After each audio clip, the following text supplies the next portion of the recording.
Welcome back, Truth Seeker. It is Sunday, August 20th, 2023.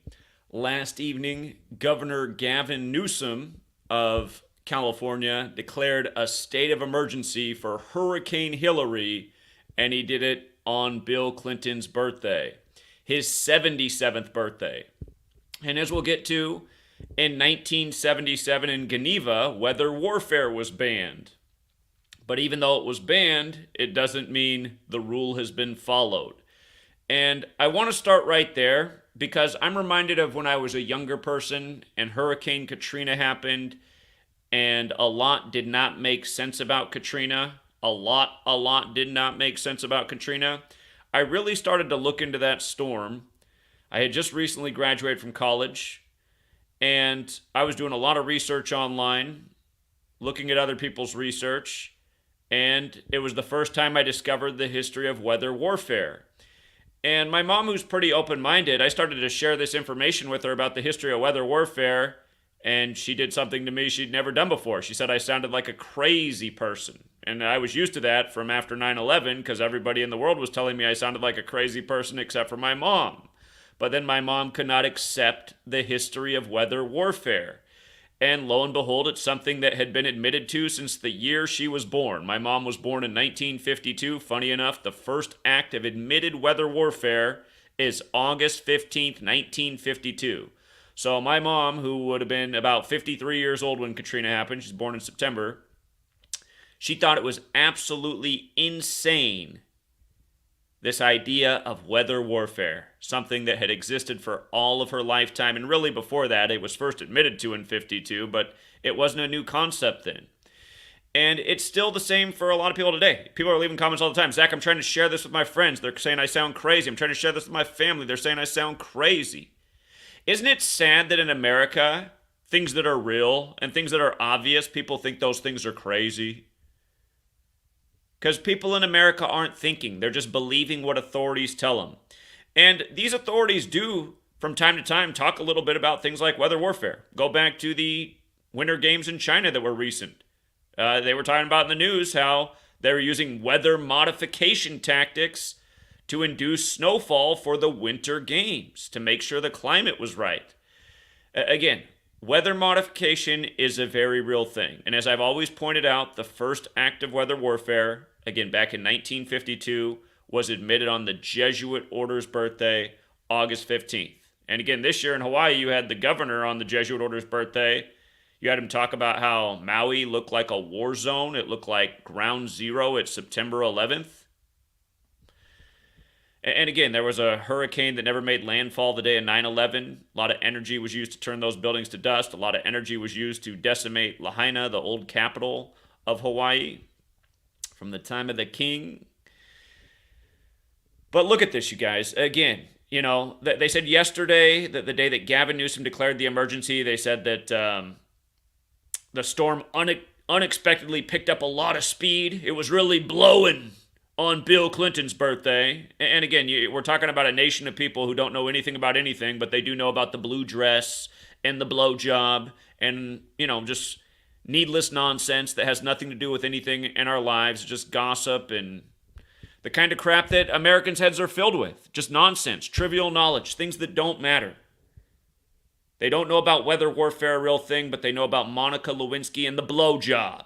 Again, the winds were really blowing on Bill's birthday. But yeah, also his 77th birthday. And don't forget who said months ago, just wait until the three amigos are all 77. Here's the third one.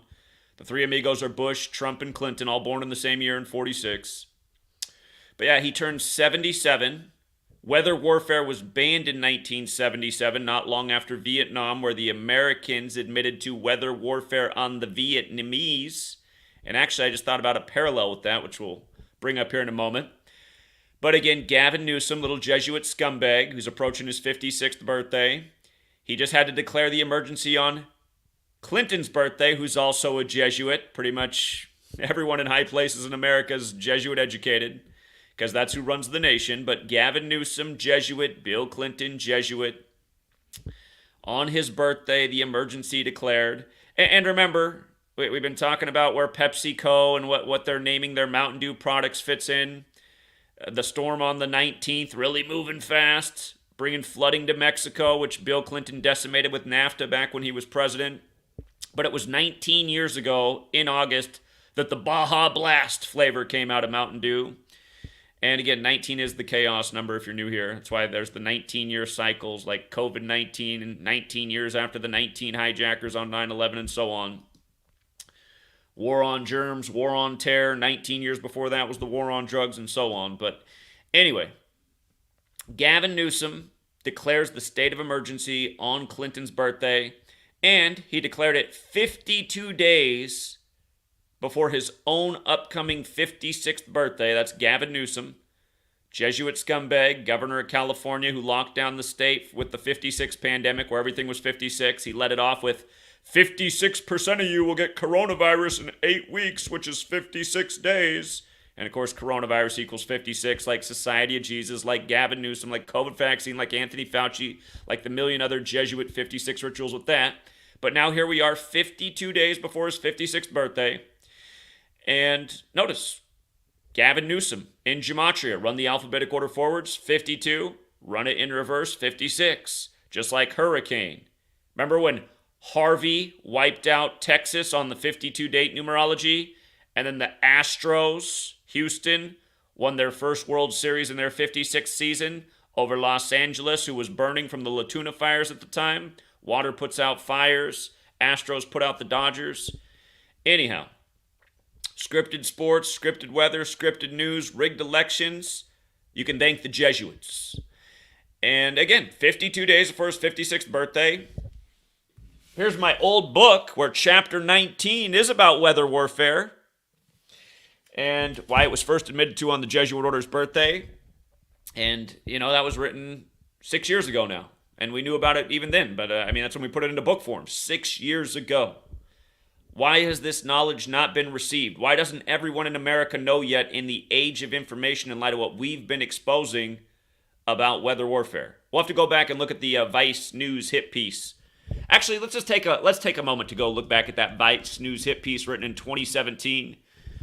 Vice News wrote this nice article about me. Wacko YouTuber approves World Series was rigged. A YouTuber has crunched all the numbers and shows exactly how the World Series was scripted to have Houston win. Spot the Lie by Sean Newell, whose name in Gematria equals 52, and not by accident. Again, just to scroll down this paragraph right here. The video comes courtesy of a guy named Zachary K. Hubbard. That's me. And he is convinced that everything is rigged. Well, I've never said everything's rigged, but I've said everything on the TV is pretty much rigged. Your government's rigged. Your news is rigged. Your weather, sadly, is rigged. These are all facts. Provable. News, politics, the weather, sports, everything. That's not everything. Maybe to a moron that's everything, but those are the things that control the minds of the masses. Getting down to the brass tacks, Hubbard posts that the Astros World Series victory, one of many sports futures we've called dead on from understanding weather patterns and more, scripted news, sports, we've been proving it year after year for a decade, posts that the Astros World Series victory was foretold by Matt Harvey's start in Houston, which just so happened to be the first start after the Houston area was devastated by Hurricane Harvey. Think about that. Matt Harvey was the first pitcher to pitch in Houston after the devastation of Harvey. And then I wrote that start coincidentally was 52 days before the start of the World Series. Hold on to your butts because we've only just scratched the surface. So then he quotes me, the reason that matters is because the word flood in Gematria equals 52. Houston flooded on a date with 52 numerology on August 27th, which was the 239th day of the year, which is the 52nd prime number. It was also 27 years to the day of the death of Stevie Ray Vaughan, who was remembered for the album Texas Flood. Think about it. We're going to talk about where the 27 fits in here with old Monica this time, because 27 is the ritual number. Of course, it had to be declared 27 days before Monica Lewinsky's upcoming birthday, as we'll get, or 27 days from her last birthday, I should say. The winds were a-blowing. And we'll get to the symbolic age that Monica is right now. But yeah, 52 days for his 56th birthday, an emergency for a natural disaster in California, which is also a 52 state. And again, if you're new here, Gematria. It's based on the alphabetic order forwards and backwards. A is 1, B is 2, C is 3, D is 4, up to Z the 26, R is 26. The alphabetic order with numerology is another cipher. The reverse alphabetic order, Z is 1 back to A is 26, is an important cipher. And the reverse alphabetic order with numerology. And again, look at the alphabetic order. Flood, Earth, Enlil, Devil, Pope, all 52. Why does it matter? Again, flood and Earth, pretty self-explanatory. Enlil's the Babylonian god of flooding. Parallels with Enlil and the Devil and the Pope. And here we are on the calendar, named after the Pope with the 52-week year, where the Jesuits served the Pope. It's a biblical flood. You can't get more biblical, or it's a biblical code, and you can't get more biblical than the flood. Again, alphabetic order and numerology, 25. Reverse alphabetic order, flood, Earth, Enlil, Devil, all 83. Genesis 8:3, where the biblical flood ends. Again, the flooding of Maui on the 8th day of the 3rd month. They said it was the worst flood in 25 years, a date with 52 numerology. Fire and Earth are also 29, and then Maui burned exactly 29 months later. And remember, it's all synced with The Rock, who's going to turn 52 on May 2nd next year. But yeah, again, this is why we've been pointing these things out for a long, long time. And we understand why weather warfare, which was a flood that was admitted to in 52. This is why it's all made sense and why we've been explaining it. And it was just a few years ago where we circled all the 52 dates right before hurricane season, and literally on every single date except for one. And it was a lot of dates. It was like 10 dates. All but one, a hurricane made landfall. And then the one where it didn't, a hurricane formed that day. And we've been documenting the same pattern over and over and over and over. And remember, California is expected to flood today, Sunday, and tomorrow, which is Hawaii's birthday. And we know where Bill Clinton and his letter apologizing to Hawaii about the overthrow of the nation by America, which was 23 years to the day of the release of Moana with The Rock, who's Maui the fire god. And then how in 23 Maui burns. So again, there's this parallel with Clinton and Hawaii and what just happened there. And now California's going to flood on Hawaii's birthday, August 21st, 23. 8 plus 21 plus 23, a date with 52 numerology. So again, this is the first storm or the first tropical storm to impact California since 1939, 84 years ago. As we know, Jesuit is 84. So is United States of America. So is Superior General. That's the leader of the Jesuits. And notice the flooding is beginning today in California. The first time California's flooded from a tropical storm in 84 years. And it just happens to be on a Sunday. Notice how Sunday overlaps with Jesuit, 84, 21, 78. But 84 in the most simple cipher, 84 years, and again, 84 days before the leader of the Jesuits' birthday. Notice the 2 months and 23 days because natural disaster equals 223. And what did we say at the beginning of the year? We said we expected this time of year to be absolutely awful for the climate change agenda, which is a big Jesuit agenda, all by the Jesuit code, Agenda 21, 2030. All these things are very Jesuit. All this shit happening in the 21st century. All these major Jesuit rituals in the 21st century. This is the full Jesuit takeover in this century. But come on, 84 days before the leader's birthday? 84 days. 84 years. Sunday. The U.S. with diplomatic relations with the Vatican since 1984. Again, the Jesuits served the Vatican, the Pope. Isn't it amazing? Like, where is the person who's screaming that all this is just conspiracy theory? I mean, how dense do you got to be? I've been here every day for a decade spelling this out, and it just gets more obvious every year. I mean, this is probably the most obvious one ever.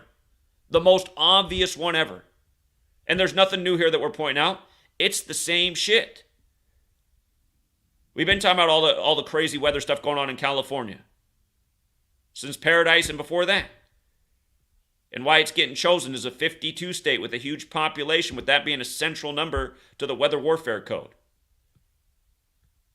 The first in 84 years in the United States of America on a Sunday, 84 days before the Superior General's birthday. Superior General, Jesuits, military order, military technology. We won't even talk about his age right now. That's another key part of it because he's 74 and the qualifying wind speeds for a hurricane are 74 miles per hour. And again, it's a big destruction number there. 74. It's why this nation, which is all about destruction, was established on 7/4, and 3 of the first 5 presidents died on that day, and most people don't even blink an eye at that. Oh, it's probably just a coincidence. Probably just a coincidence that 3 of the first 5 presidents died on 7/4, when killing equals 74. Anyway, 1939, right? 1939, the last time this happened in California. Clinton, 39, Hurricane Hilary. Bill's birthday, federal, masonry, secrecy. And again, I'll remind people, there's no bloodline to the name Clinton for Bill or Hillary. Bill was adopted, sort of. He has his biological mother, but he has an adoptive biological father. He was adopted into the Clinton political dynasty of New York, which explains why right after he became president, you had the 93 World Trade Center bombing in New York, and Hillary became a senator there. Again, Bill Clinton's biological father died May 17th, 1946. He was found dead on the side of the road on a business trip from Chicago. And that's the 137th day of the year, which is a big federal number. Also, I guess, factors in with the Hawaii thing, right? Hawaii, 137 islands, 8 big ones, burned up on 8/8, as we've been talking about. And again, all the connections with Chicago and Obama and all that we've been talking about with that Hawaii fire. Hawaii, Chicago, the Great Chicago Fire started at the address 137. Again, Bill Clinton's biological father, business trip to Chicago, found dead in a ditch on the 137th day of the year, May 17th. But yeah, you know what's another 39 I could have put up there besides Clinton, federal, masonry, secrecy? And DC's the Masonic city, the federal city, but the other one I could have put up there is Hawaii. Hawaii's also got the 39 connection. In fact, all of the words, here, I'll just show you real quick. I want you to see that all these words are 33 forwards, 39 in reverse. Both numbers very special in a lot of regards. But again, 137 is the 33rd prime. Masonry, secrecy, federal, Hawaii. They're all 33, 39, right? 137 islands, 33rd prime. 33, big biblical number. So is 39 with the Old Testament. Masonry secrets are in the Old Testament, 39 books. So, of course, the Masonic Temple in D.C., 33 columns, each one of those 33 columns is 33 feet tall. Again, it's at the address 1733, that Masonic Temple. Mason is 17. Modern Freemasonry credited in 1717 by the Jesuits. Masonry 33, that's where the Jesuits and the Masons come together. Modern Freemasonry is a Jesuit creation. But yeah, again, I mean, this is how the weather can be this perfect. In the same way that they can destroy storms. Again, there's old footage of the U.S. military showing how with their technology they can destroy storms. So this is how you can make it sure that if you wanted this ritual to be the first of this kind of storm in 84 years, this is how it can be done. This is how it is being done. You got to be a special kind of stupid and in super denial of the facts to keep saying all this is a coincidence or just some conspiracy theory. And it makes me sick that people keep coming to my channel recommending these bogus channels that talk about nothing and never share this work. Just erase the other channels. Somebody shared a channel with me this morning and said, Zach, check out this channel. They might be a good person to collaborate with. I start watching his video. He's talking about how Tucker Carlson and Joe Rogan can save us, and we got to vote for Trump. I'm like, how can you come to my channel and recommend that shit? Joe Rogan, shill. Tucker Carlson, total shill. Donald Trump, are you kidding me? You guys, throw away these other crap channels you're watching and start paying more attention here. If you're recommending shit like that, you got to be a troll or a moron yourself. Some guy in Hawaii who's allowed to get 1 million views. There's a reason I'm not allowed to get 1 million views anymore. I used to be able to. Then we had too big of an impact. Now they got to keep me down in the 2,000, 5,000 view range, so it looks like we're some fringe lunatic online that nobody's listening to. That's what they're trying to create the perception of by keeping the views small. Because that's the problem. You show this to somebody, they might be like, oh, nobody even watched that video. So that's the way people think. Just looking for a reason to escape the reality of what's going on. I think we're actually going to go back and look at that old storm, too, and get the dates on that. We'll come back to that. We'll go back and look at the old 1939 storm. But yeah, again, this was the headline. The winds were really blowing on Bill's birthday. It was going faster than expected. All eyes are on Georgia right now with Trump and Jimmy Carter. The Georgians about to kick the bucket. Remember how we called what day they would call Georgia for Biden before it happened? Just like how we called way in advance why Biden would become number 46 weeks after the Pope's birthday when the last Catholic president was killed at age 46. And Catholic equals 46, and there's 46 books in the Catholic Old Testament. Anyway, all year they've been giving us this story. They made it seem like Jimmy Carter was going to die months and months ago, but now they're saying we're in the final chapter. He was number 39. I'll just say August 23rd is going to be 39 days before his upcoming birthday. And by the way, this was announced 322 days after his last birthday, the old Skull and Bones number. Jimmy Carter's birthday is right before Yale turns 322 years old. Of course, Yale's where Order 322 Skull and Bones is out of. Remember, Bill Clinton went to Yale and is very likely a Skull and Bones member too. You know, you got Donald Trump, who was a lifelong Democrat, who switched to the Republicans in the time of Obama. Old Bill Clinton, the Clintons and Trump, good friends, New York connection. But yeah, Jimmy Carter, with all eyes on Georgia, the Georgian Jimmy Carter's about to die. And notice Monica's 50 years old right now, big symbolic number in America. We all know what just happened to Hawaii, the 50th state, in the week of hip-hop's 50th birthday when hip-hop was built on the 808 drum machine. And again, Hawaii's the 808 area code, and it was given that 808 area code on August 8th. In history, the day it ends up burning up on, synced up with Kanye West, who has the 808s and Heartbreak album that was put out in 08 in November, the month that Obama was elected. The man with the 8-4 birthday, Obama. But yeah, yesterday when the emergency was declared and it was Bill's birthday. It was 27 days after Monica's birthday. Ritual 27. It was also her 28th day of her age. Monica 28. And again, she just happens to be 50 right now. They got all this stuff synced up. All these whoppers. Big jokes for America and the 50 states. Remember, America has the Gematria 50 like Washington, the capital. They said the winds were blowing 110 miles per hour yesterday on the president's birthday. Of course, president's 110. Today, August 20th, the date leaving 133 days left in the year. And then tomorrow, August 21st, leaves 132. Both presidential numbers, just going with this Bill Hilary joke. Again, presidents, 110 forwards, like we just said, 133 in reverse, and then United States of America's 132. And think about how that's Hawaii's birthday. The 50th and final state on the day leaving 132 days left in the year. Again, 132 rooms in the White House. Again, America was named on September 9th, 1776, 132 days from the establishment of the Illuminati on May 1st, 1776 by the Jesuit Adam Weishaupt. So, big jokes, big jokes. And again, 19 years ago in August, Pepsi and Taco Bell give you the Baja Blast flavor. Only for the Baja to be getting blasted this August, all these years later. Again, we call 19 the chaos code. Chaos in 19. Storms can bring it. For more mockery in the news. August 9th, the day that Maui took over the news, and Maui's been compared to Paradise, California, because neither fire makes any sense. Both look like war zones. Both look like bombs went off. By the way, from Paradise burning to Maui burning was 247 weeks later, just like how the country's 247 years old, like how Maui burned on the 247th day of Governor Josh Green being in office, who's got the Green New Deal for us to go with Moana and the Greenstone and saving the dying island. But, yeah, the mockery.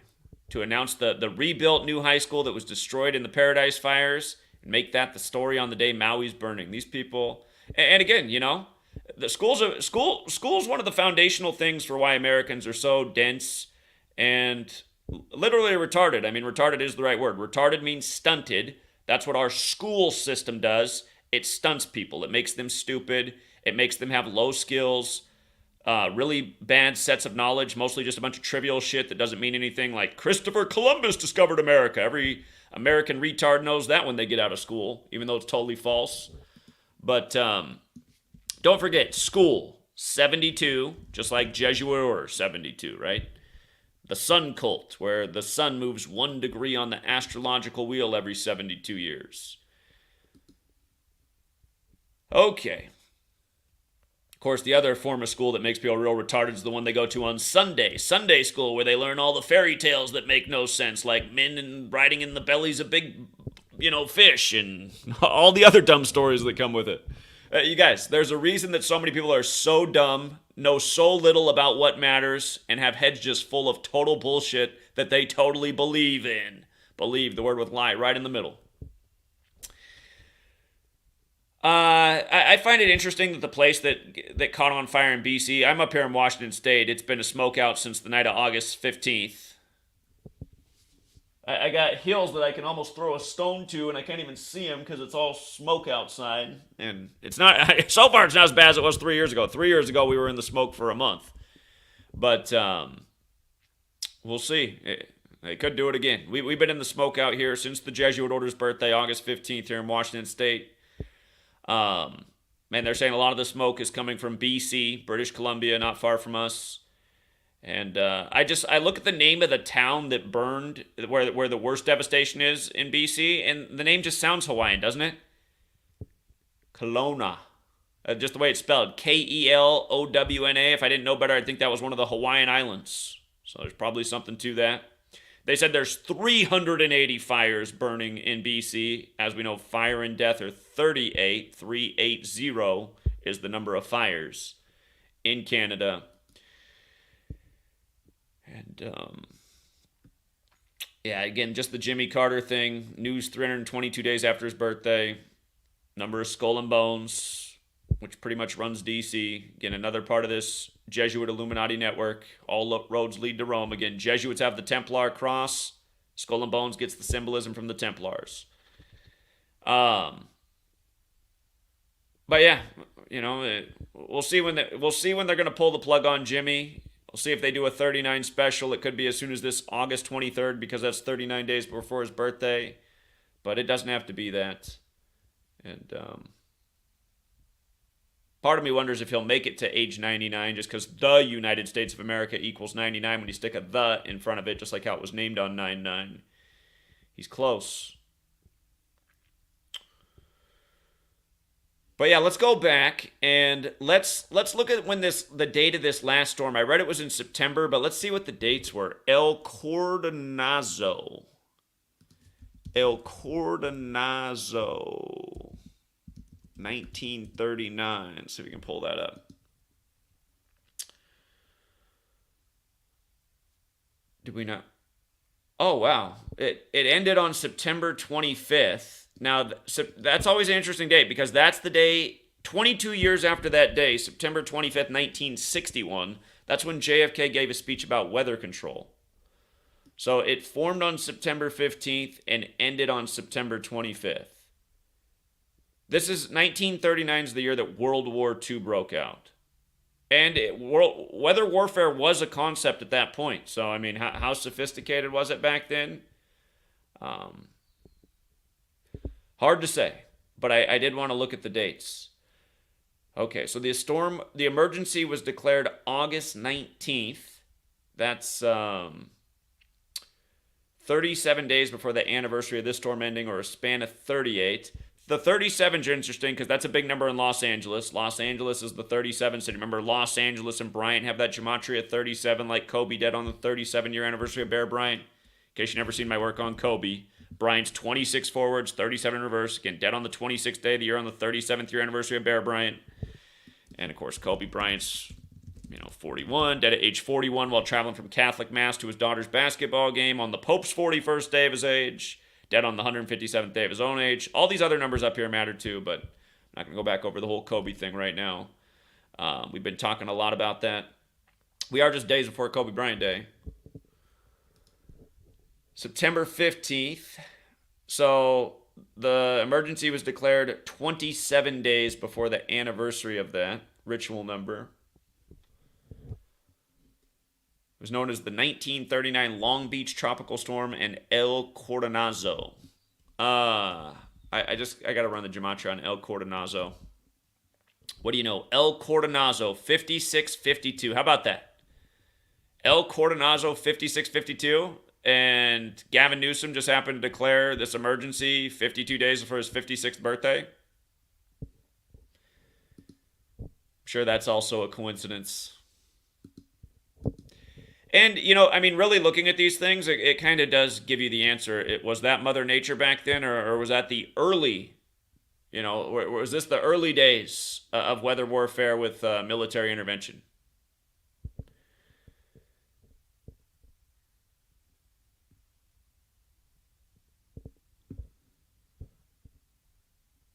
Okay. Up here in my neck of the woods, here's 185 again, you guys. Let me check this out. Spokane's about 3 hours from where I am. Shorter than that is the way the bird flies, but just driving. One dead, 185 structures destroyed in eastern Washington wildfire. I can see further down that road with the smoke than what we got. Smoke in that picture's not as bad as it is out here right now. I'm more in central Washington. Medical Lake, Washington, a wind-driven wildfire in eastern Washington state has destroyed at least 185 structures. Isn't it funny how they just keep throwing that 185 number everywhere right now? Again, in Maui, the governor had to say the 185 people searching for survivors on the 185th day of his age as he compared it to the World Trade Center, which equals 185. And again, it came down 185 days after bin Laden's birthday. And again, that number has to do with mathematics, has to do with the human body. I was just reading from my old book, This book, I make a big point about where 185 likely goes back to the Pythagoreans. The Pythagoreans. And what's on those Masonic temples? Quotes from Pythagoras. The blaze began shortly after midday Friday on the west side of Medical Lake, about 15 miles 24 kilometers west of Spokane, and then expanded. Washington State Department of Natural Resources spokesperson. So we already had smoke in the sky when this started. It grew to nearly 15 square miles or 38 square kilometers. I like the way they did that with the fire. Remember, fire's 38 and 15 is 38. So nice gematria touch they put on that one. By Saturday morning, with zero containment. That remained the case Saturday evening. Officials didn't expect to have new size estimates until Sunday morning, she said. Homes and structures.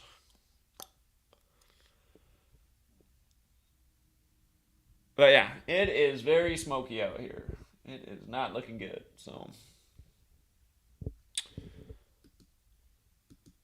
And don't forget who's in charge of Canada right now. Justin Trudeau, who's had some nice Jesuit rituals in his time. Don't forget what they did with those truckers. Everybody was taken by the truckers. Okay. So what I want to do is for all the people who leave comments like, this is so bad shit. Are you serious? Do you know how crazy you sound? Like if anybody out there is watching right now that feels that way, check out the live chat because a link just went in there. You just click that link and you can come on here and tell me about how bad shit it is because I want to know why there's so many people who have those kind of sentiments and feelings when I don't know. I don't know where those sentiments and feelings come from in light of the history of weather warfare being admitted to. And the way we're spelling out the rituals and proving our point, year after year. Somebody come tell me. Where's the disconnect? Why are facts batshit? Why is understanding of history batshit? Why are people who don't know anything about anything who sit around and watch WWE and, these stupid-ass movies they put out and just their whole world's about entertainment and consumerism. How come people that know nothing about nothing are coming here talking shit to me, somebody who's been researching nonstop since they were 18 years old, trying to figure out what's really going on in this nation after 9/11 happened? That's what gets annoying. I know I've been doing my homework, figuring out what's going on, and then all these morons who are just oblivious, they think they're holier than thou because they're toeing the line of the authorities.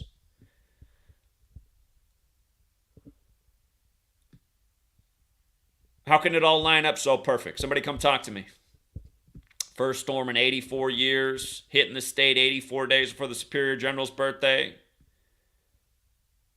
Jesuit Newsom, Jesuit Clinton, Hurricane Hilary.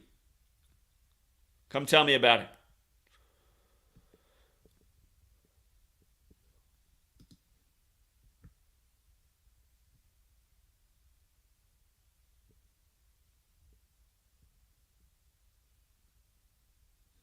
So far, we don't have anyone in the chat.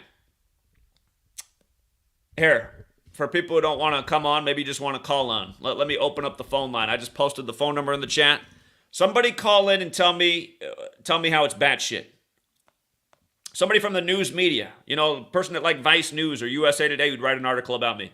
Call in and tell me why this is wacko, as Vice News put it. Vice News said I was wacko. And by the way, since I correctly called that World Series, and we've called a million more sports predictions since that, and storms and everything, there hasn't been any follow-up article. Where's the follow-up article from Vice News? I actually confronted Vice News, some of their employees, last year when we were out at Buffalo, talking about the mass shooting blamed on the white supremacist on Israel's 74th birthday. They have a lot to do with the whitewashing of history. Let me make sure my phone line's open here in case somebody wants to call in. Okay, yeah, the line is open. We got somebody calling in from Santa Clarita. All right, Santa Clarita, you're on. Hello? Hello? Hey, Zach. Yeah. Thanks for taking my call. Real quick, have you heard of a movie called Joe versus the Volcano with Tom Hanks? I don't know about that one. Okay. We know there's tons of predictive programming in like When Harry Met Sally and Sleepless in Seattle with Tom Hanks and Meg Ryan, right? And Okay. Bill Crystal, I think, was in it. Well, Meg Ryan was in this movie with Tom Hanks called Joe versus the Volcano, and it was put out 33 years ago on March 9th. I see. Okay. So there's a 33 and a 39, and it's about basically the premise is that it's kind of like a dark comedy kind of, but the premise is that Tom Hanks has to he gets diagnosed with a brain issue and he thinks he's going to die, and so he basically is hired by this billionaire to go get this. This billionaire's trying to get an element called Baruba for these superconductors. And he sends Tom Hanks down to this island out somewhere, and he's taken by the native tribe as a sacrifice to be thrown in a volcano so that the whole island doesn't get consumed by the volcano. And I just thought it was interesting. I haven't done a full decode on it, but I know it came out on March 9th in 1990. Okay, I'm just thinking about how in Hawaii they compared the victims to Pompeii, which was a volcano.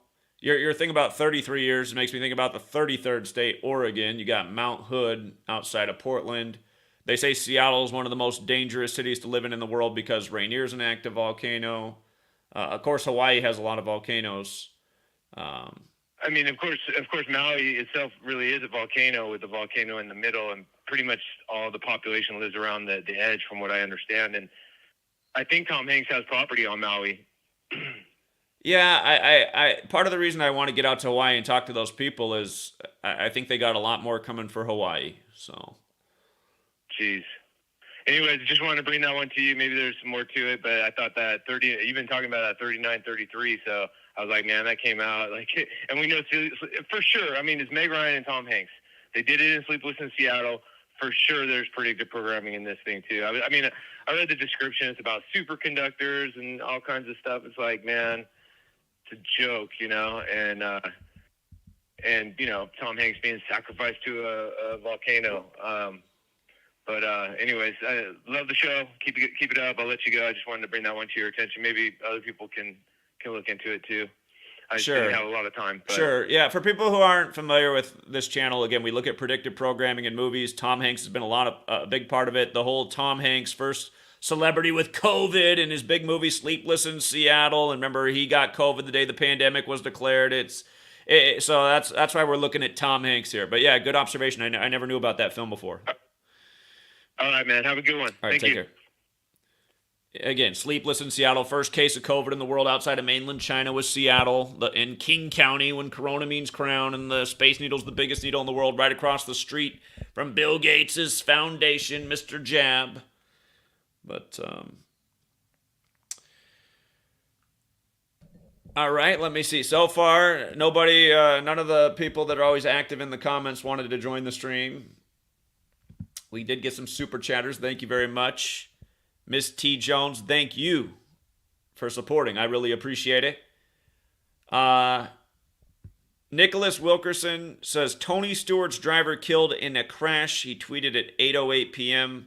444 comments, 6.8K likes.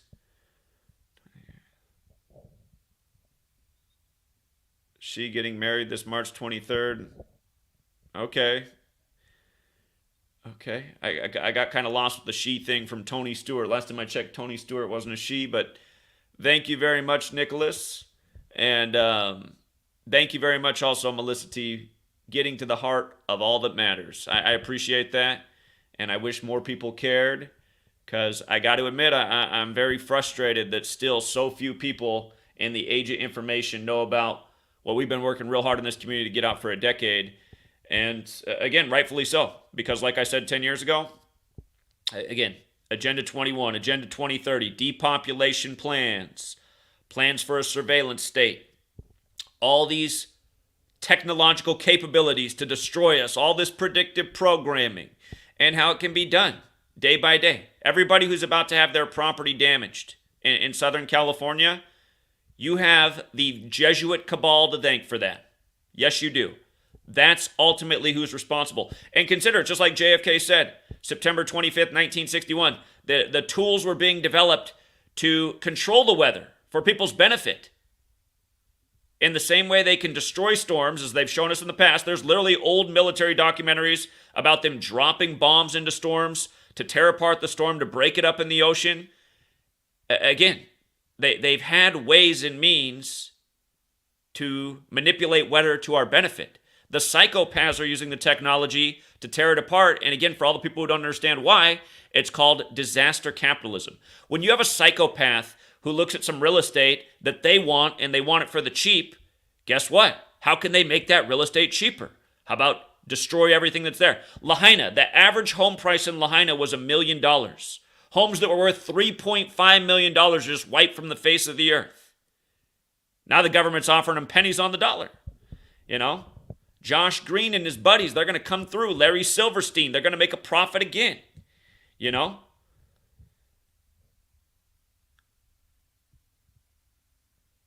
Don't forget who the Jesuits are. Martin Luther warned about it in the 16th century.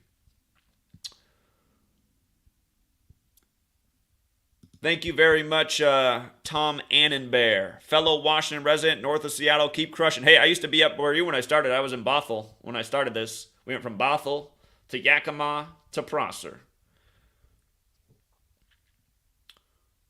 It's already flooding in LA, huh? Yeah, a part of me wants to just jump in my car right now and drive down to LA. It's a bit of a drive from here, but we just did it not that long ago. And that would get me down there in time for Kobe Bryant Day again. But yeah, I don't know if I can do any more good from down there than I can right here, right now at the moment. So,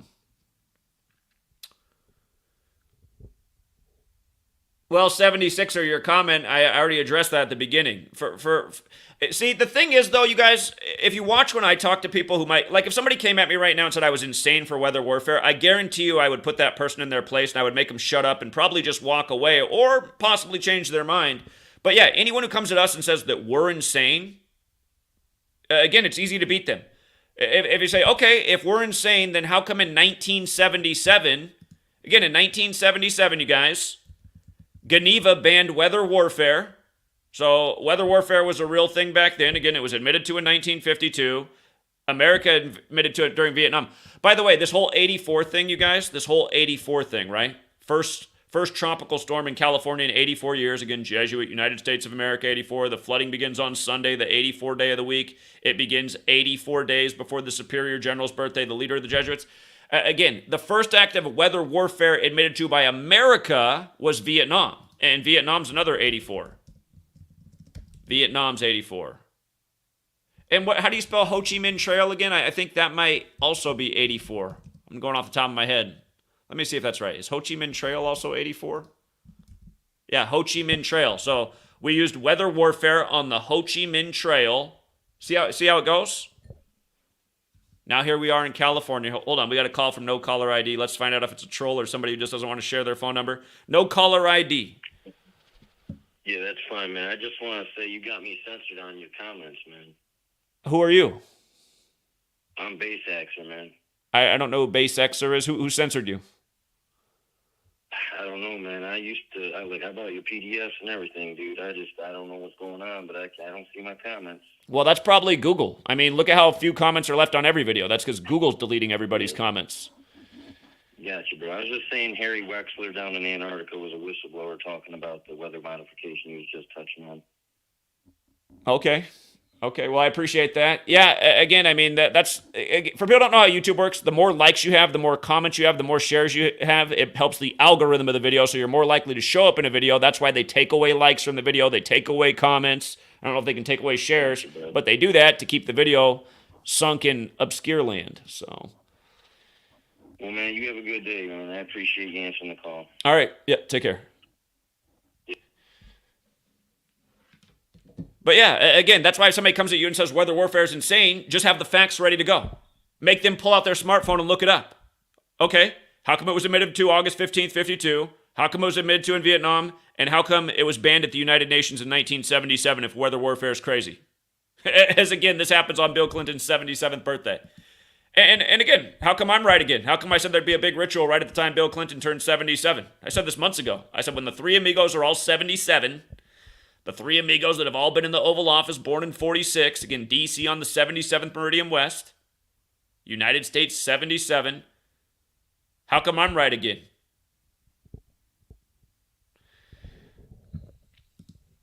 Again, people can come and call crazy, but you should have the facts, and you should be able to just destroy their ignorance.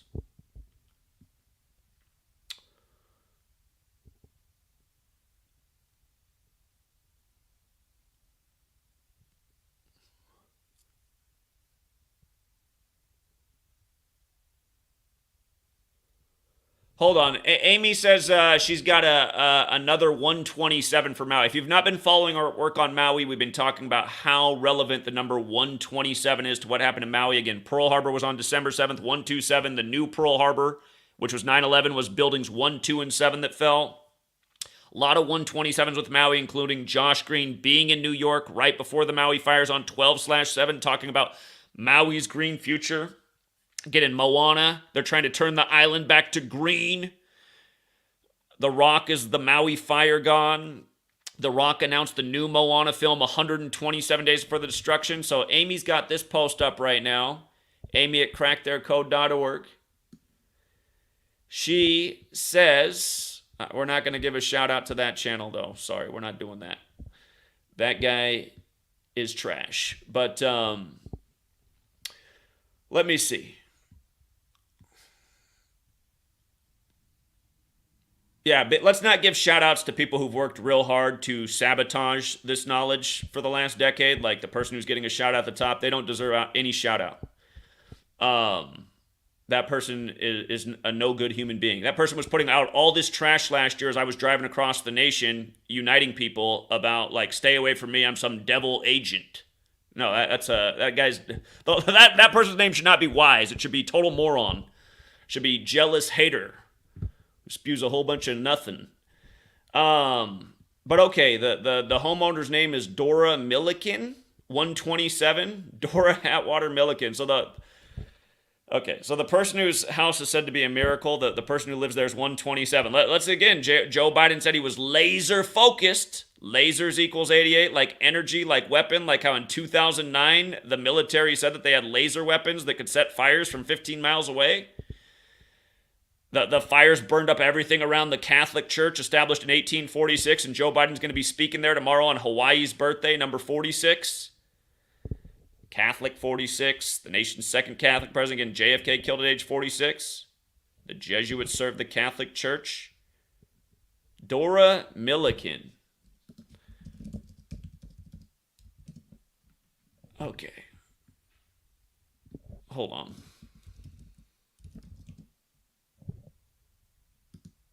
Maui homeowner reveals property upgrades that left her house the only one spared by wildfires. What upgrades can you... So what upgrades? I mean, everything is burnt. Okay, I'm going to take a call real quick, and then we're going to come back to this. Another 127. Man, this little book I'm writing on Maui is just getting better by the day. 916. Hello? Sacramento. Hello? Jesse in Sacramento.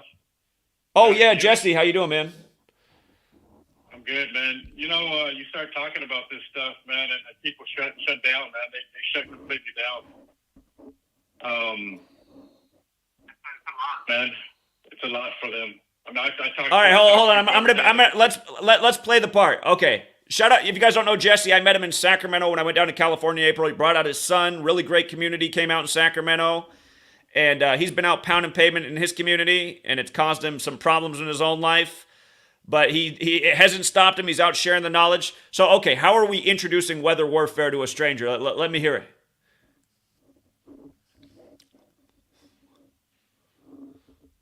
Jesse, you still there?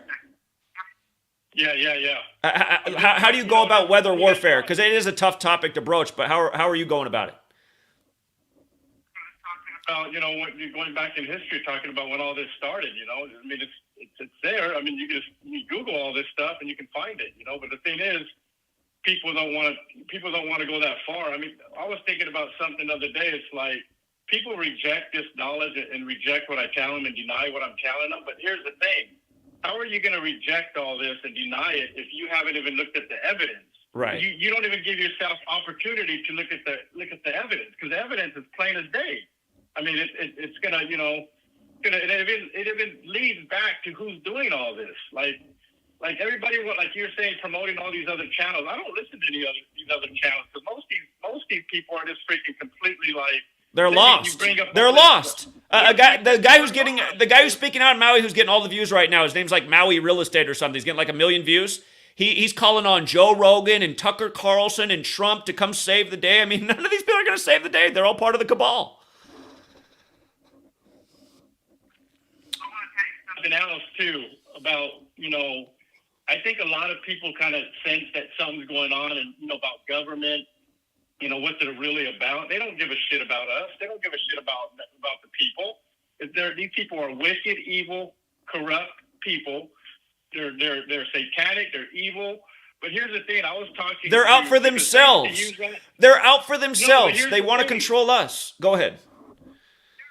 Here's the thing, okay? So thanks to you, Zach, man. Like, you got me out of that night. I mean, just because you do inspire. When you speak out, you inspire. At the same time, you encourage people. You're encouraging and encouraging people to wake the fuck up, man. You know, hey, you need to wake up, because this is what's going on. You know, and you got the proof. You prove it all every day. So here's the thing. I go out. I started my own business. I'm going out. I go out to like a lot of people that own their own business. You know, the people that own their own business. But here's the thing. I was speaking to a guy last week.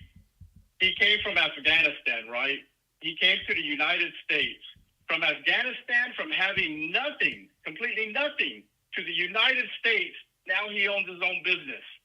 Who gave him that? Who gave him the opportunity to have that business and to be able to, you know, have a better life?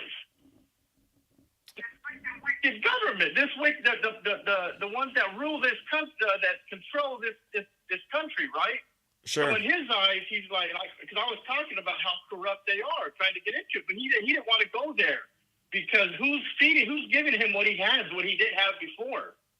So to him, he don't care. It's like, okay, the devil's evil and wicked, right? But who cares? He's feeding us. He's giving us what we want, what we didn't have before. Right. So, okay, the devil, he's evil, wicked, but who cares? Because he gives us what we have. Until he comes and takes it away. Yeah, and he doesn't. Those people don't understand the game. They don't understand why that's being done. Why there's more opportunities for essentially foreigners than actual Americans. That's also meant to create a feeling of sentiment and division here in the nation, and it's real. I mean, you know, A lot of people who come over refugee status, they get all kinds of government handouts that Americans will never get anything like in their life. I mean, people who grow up in neighborhoods that might as well be third world in America, they're not getting any handouts, but you come over here from overseas, that there's a lot of opportunities. So it's all part of the design. And it's a reminder that America is not really controlled by Americans. It's the New World Order. So I started my business about a couple months ago, once I got fired, man, and it's been growing. So it's kind of like, today I'm going to go out and pound pavement, so I got kind of some downtime. But, yeah, you got to. I met Jesse in front of the governor's mansion in Sacramento, and we were trying to call out Gavin Newsom that day, but we pretty much got sabotaged by some other group that was there that said that they'd give us the floor, but then didn't. Every time we started speaking out, they'd use their louder speaker system to trump us. And we were trying to call out Gavin Newsom, Agent 56, for what he did to California, and now here we are again with another perfect Gavin Newsom ritual. So. To call in and it's hard to people. I just find out people to shut down. And if you go too deep with people, it just makes it even more difficult. Yeah. So it's yeah. Thanks, Zach, for taking my call, man, and keep up the good work, man. And yeah. All right, Jesse, stay strong. I appreciate you trying to get out the word, even though it's difficult. Thank you. Yeah, have a good day, man. Yeah, you too. Take care. All right, so Jesse's going to be out in the Sacramento area. You Sacramento people, you got to link up. A good community came out in Sacramento when I was out there, and again, you guys got here late. Just real quick, the lines are open. You can join the stream. I was really looking for all those haters that leave comments, but again, just the point to emphasize again. Newsom declared the state of emergency for Hurricane Hilary on Bill's birthday. They're both Jesuit turds, Bill Clinton and Gavin Newsom. Again, he declared it 52 days before his upcoming birthday. Gavin Newsom and hurricane in California are all 52. We call that the flood code, just like how the first act of weather warfare was admitted in 1952 on the Jesuit order's birthday, August 15th. But no, she run it the other way. Gavin Newsom and hurricane got that 56 like Society of Jesus, the formal title of the Jesuits. And again, first storm like this in California in 84 years, only to begin flooding on the one day of the week that's the 84 date, the most Catholic day there is, Sunday for the sun-worshiping cult. And again, 84 years, and just happens to be 84 days before the leader of the Jesuits' upcoming birthday? I mean, really? Really? And then the whole Hawaii piece. Now it's expected to flood today and tomorrow, and tomorrow's Hawaii's birthday. And then you're going to have Joe Biden, Jesuit Joe, at the Catholic Church that survived the fire established in 1846. Number 46 is going to be speaking there. All symbolism, all dates, all history, all reminders that we're on the 52-week calendar year named after the Pope. As they play these games with us, these biblical games, flooding. The biblical flood, spiritual concept that predates the Bible. Shout out to John Mendoza. Again, shout out to Tom. Shout out to Melissa. Shout out to Nicholas. And shout out to Miss T. Jones. Again, appreciate you guys who support the work. But Amy found that the latest 127, again, if you've missed the Maui work, if you're new here, go back and watch the Maui work. You might have been wasting your time watching other YouTube channels. Just turn off the other YouTube channels. Nobody knows what they're talking about. For the last decade, it might sound arrogant, but for the last decade, this has been the channel, well, minus all the other channels that got deleted of mine, but this work's been the work that's been showing what's really going on in the world. A lot of people are lost and think they're awake. We're not in that crowd over here. We're calling it the way it is. What's up, 424? Hey, I just wanted to say you should probably come down to LA again soon, Yeah, with the weather warfare, I do feel that way, and the initial plan was to be down there for Kobe Bryant Day. Yeah, I feel it. I mean, just the storm kind of came out of nowhere, and I saw the chemtrails yesterday too, and I was like, why are they spraying that when the storm is already headed this way? Yeah. But it's just come down here, man. We need more of this truth in California. Okay, I will be back out there, but again, I mean, my funds have been decimated since the last time I was down to California. That's a big part of the problem. I hope it's not people actually falling off the work, but I think it's big tech and these platforms we use to raise funds clamping down on us. But Yeah, I need people to step back up and support the work, you guys. The message I've been getting out there and getting out is so paramount, and for support to fall off right now, it's the timing is just all wrong. So I do need people to step up. But yeah, I do intend to be back down there soon. And like I said, I'll be coming down definitely once the season gets underway with the new Kobe Bryant books, because again, that Kobe Bryant death's way bigger than just Kobe Bryant. But Yeah, keep for us sure. posted. All right, take it easy there. God bless. Yeah, thanks, man. Take care. Look at the name Dora Milliken, right? It's not just the 127, it's also 64, like how this is all synced with Hawaii's 64th birthday. The 80 goes with The Rock, who made the announcement 127 days. So yeah, the home that we're seeing, the Miracle Home, go figure that the owner's name is 127, her full name and her first and last name. Unbelievable, but so believable.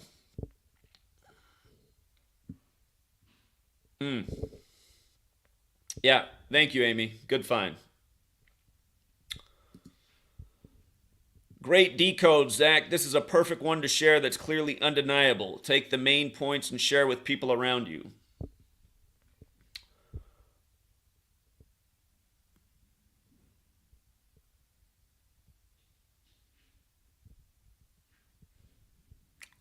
I appreciate the comment, Daniel. I feel like this channel has always been on fire with the truth. I mean, we haven't missed a beat the whole time. We've been ahead of the curve. We've been calling it out in spades. We haven't had to change our course. We've been right the whole time, proving it further and further. And that's the real reason for the algorithm punishment. The real reason for the algorithm punishment is the correctness of the work. And that's why YouTube allows, a guy like Maui Real Estate who has no idea what he's talking about. Here's what I heard on the Maui Real Estate channel. If you haven't seen it, he's getting tons of views for what's going on in Maui. Again, Joe Rogan's going to save us. Tucker Carlson's going to save us. Make sure you vote for Donald Trump in the upcoming election. And the other thing we need to do is we need to pray. We need to pray to Jesus. Okay? These are the sounds of people who don't know what the fuck they're talking about. Jesus is a made-up story. A bullshit story that makes zero sense where you go to church on sun-worshipping cult day and eat his body and drink his blood. That's some weirdo shit. Donald Trump's a Jesuit scumbag who fucked us over and made Amazon and Walmart even bigger than they already were and shut down mom and pop. And the other two stooges are just Jesuit clowns. 662? Yep. You still on? You still taking calls from people who disagree?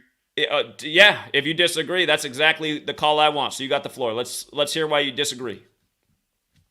So, I pretty much disagree with only about 10% of what you're doing. And the reason is because you're a Class A entrepreneur. You talk about the money that you made, but now I see you doing the work. You've done it for 10 years, and you're asking for support. Well, I'm from the land. I'm a native. Our bloodlines have watched this stuff go on for like 500 plus years. And we weren't allowed to do the things that you're doing. Like Manly P. Hall, he wrote this book because he was helping us. He went in on the other side. He got this information. He wrote the book. You found the book. You've done it 10 years. But you're not making the money you're supposed to make. You're asking for support. I'm cool with you asking for support. You should. But there's no reason why you're not worth at least $10 million from your own entrepreneur moves. Like, this is a war, man. You can't expect the basic people to break us free. It's only a few of us who can do it. And that's my critique. I think you should take about 10 to 20% of your time that you're putting into decodes. Because, you're at the level now, you got 10 years of work. You wouldn't have to decode ever again because you got 5, 10 people who have taken the work, taken it to the next level. You can step back. You can stop telling your followers all your moves because in war, you can't tell everybody everything you're doing. I like the way you protect Sweet Lady. We agree with that because this land was run by a matriarchy. And when they came in 500 plus years ago, that was their issue, was the matriarchy. So they have taken that away. But also, I suggest that you do your genealogy because you need to know who you are. That's gonna be hard for me because we're doing missing work. we're missing. My dad doesn't know who his dad is, so we're missing a big chunk. But I hear that. I respect that, and I respect that there are people who won't be able to find out everything. But my issue is, you should be worth no less than $10 million, and you shouldn't need anyone's help to fly around the world. And you can do that without the help of your supporters. The people who support your decodes are not necessarily the people who are going to support your $10 million. You got people who watching you right now, powerful people. They can't like your videos because they are under contracts. You know, they wish they could do what you're doing, but you didn't reach the point to where you don't even have to decode anymore. You can take all that time. Well, I'm going to just say 20% time, because I respect that. I think you're doing it at a higher level than the people who are following you, but they're coming in close behind. I mean, they're coming. Like some of the people you bring on the lives, those people are good. They're taking it to the next level.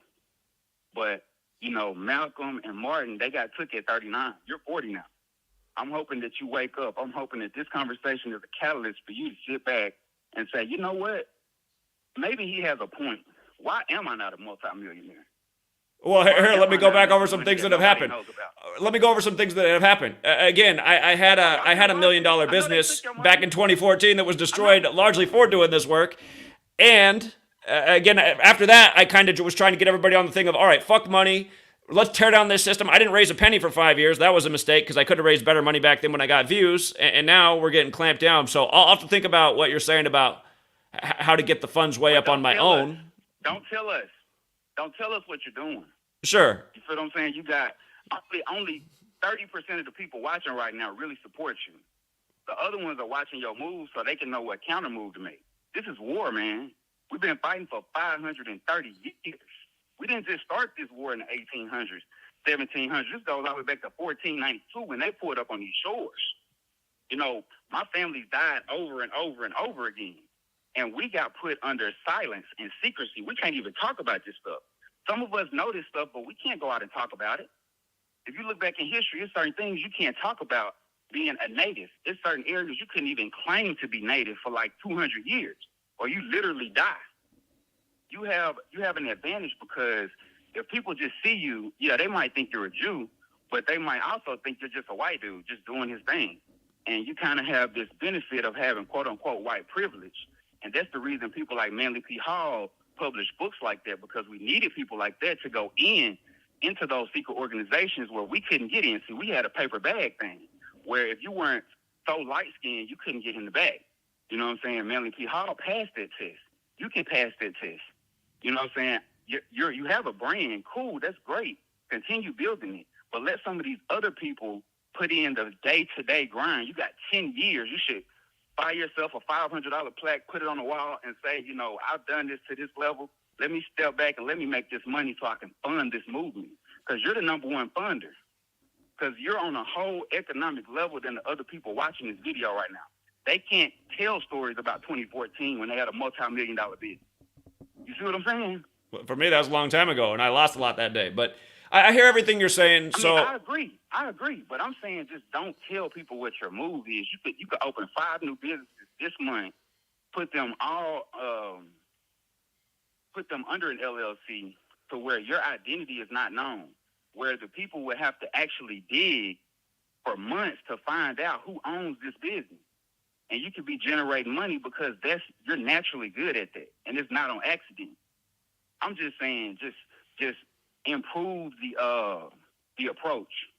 Keep doing what you're doing, but you should be the primary funder. Okay, I hear that. I appreciate that. I've been thinking about what you're saying because obviously the people aren't getting behind the work like I'd say. To me, I'd feel better about it if people, like I've always said, there should be 1 million people a month pledging $1 behind this work because there should be 1 million people supporting this. And $1 a month isn't a lot, but obviously that's not happening. So yeah, I hear what you're saying. And funny enough, I'm exploring ideas that you're talking about right now. So I appreciate that. And your call is timely. Thank you. I want to see you taking 10 times as many flights a year doing the same thing you're doing, and nobody knows where the money coming from, and they can't stop it. Yeah, I hear that. I hear that. That would be wise. But keep doing what you're doing, man. The natives on the land love what you're doing. We appreciate it because you have brought it to the forefront to where even though you're not getting the views, people talking about it. It's regular people in barbershops talking about gematria and how this stuff ain't right. So even though you don't get the credit for it, that's okay, man. Malcolm been dead all this time. People still being inspired by what he did. I'm not saying you got to die or nothing, but I'm saying do not let the distractions distract you, because that's part of what they doing. They're trying to break your spirits, man, because they see, my thing is, you only alive probably for two different reasons. One of two different reasons.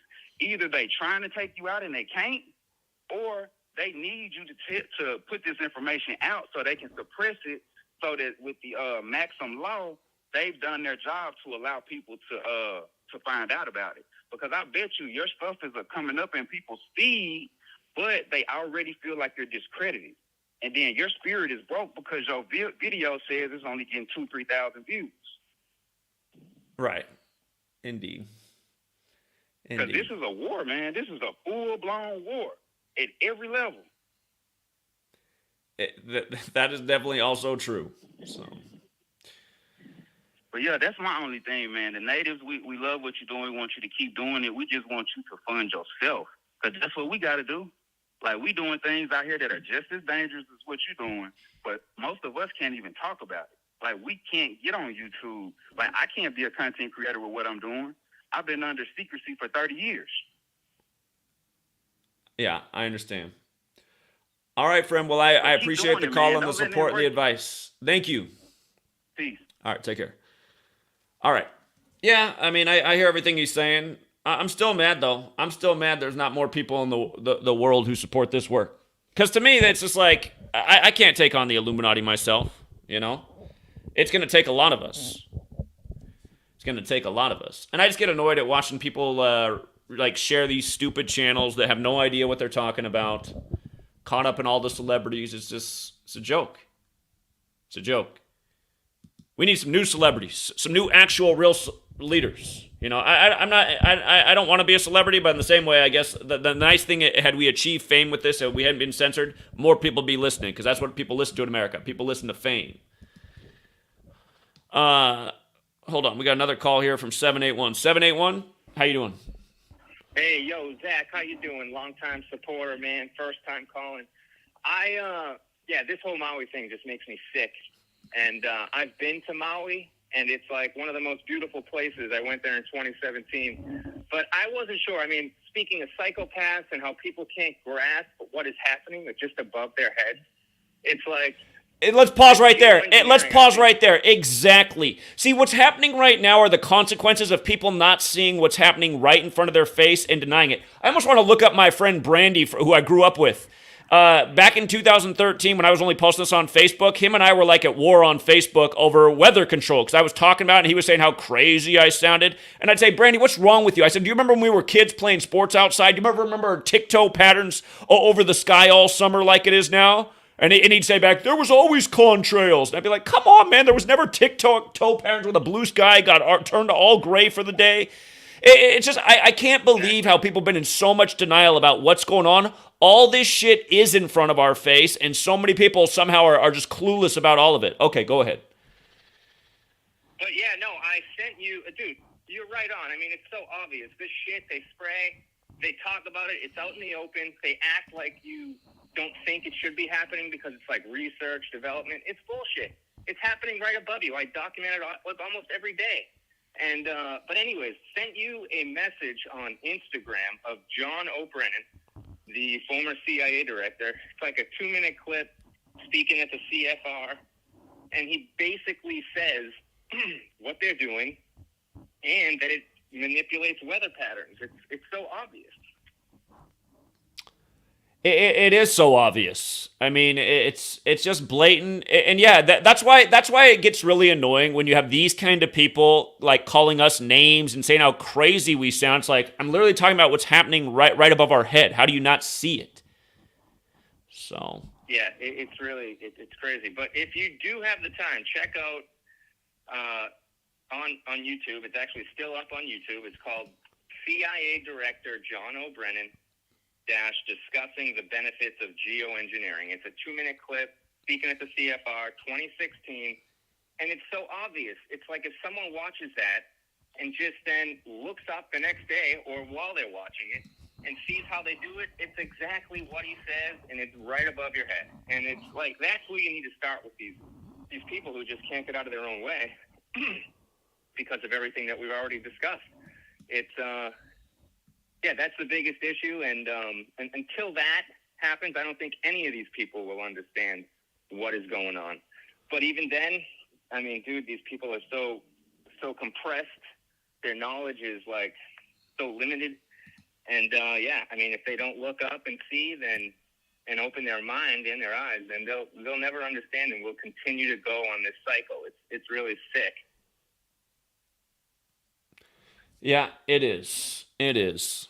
So I appreciate it. It's terrible. But dude, I'm just walking my dog right now, so I can't talk like crazy. But thanks for taking the time to speak to me, man. And I'll always continue to support because you're doing the right thing.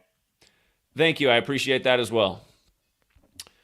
All right, man. You have a good day. Yeah. Take care.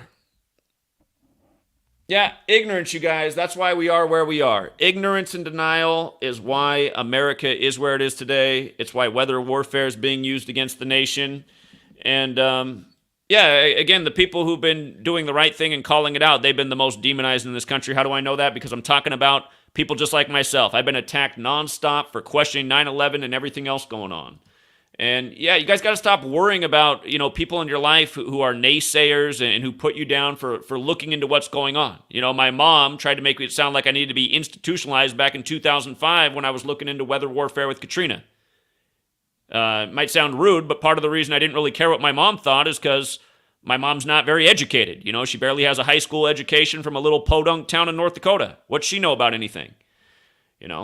Authority, you guys. There's way too much put on that word authority. Like you're supposed to do everything your parents tell you. Well, maybe your parents are totally ignorant and don't know shit about shit. If you happen to be born intelligent, some people are born a lot more intelligent than their parents. Should they listen to their parents? Maybe all their parents' advice is god-awful. Maybe all their teachers' advice is god-awful. Again, people who should be listened to are people who deserve to be listened to. And how do you deserve to be listened to? Well, you've proven your point. You've been right. Your advice has been helpful. Not everyone's parents are that. Not everyone's teacher is that. Our government certainly is never that. Our government is here to control us. The word government breaks down to mind control. That's what government is. That's why you have all these ignorant people who just believe in authority and just regurgitate what the authorities tell them. I noticed when I was a child, again, the authorities didn't have answers. Sunday school teacher couldn't explain anything. Teacher couldn't explain anything. Las Vegas, 702. Hey, what's going on, Zach? Yeah, what's up? You talk about people, supporting your work. And I think, I'm a believer. Well, I'm already ready to hang up. You're a believer. What do you believe in? The word with lie in the middle? You're a believer. I don't like believers. Believers are what's wrong with the world. So I'm already hearing your call and thinking, okay, this guy doesn't sound very bright. Go on. No, but Zach, ease up, man. I'm not going to ease up. I always make the point. Don't call into my show and say you believe in my work. It's a fucking dumb statement. You think my work is right because it's evidence and proof-based. You don't believe in my work. Belief is for fairy tales like burning bushes and men in whales' bellies. Okay, go ahead. You ostracize a lot of potential of people. Like, we know there's good and evil in this world. That might be true, but I expect there to be at least 1 million people in the nation with a brain who see what I'm doing and why they should be behind it. I don't need the rest of the brain-dead lemmings that I know I live around. Go ahead.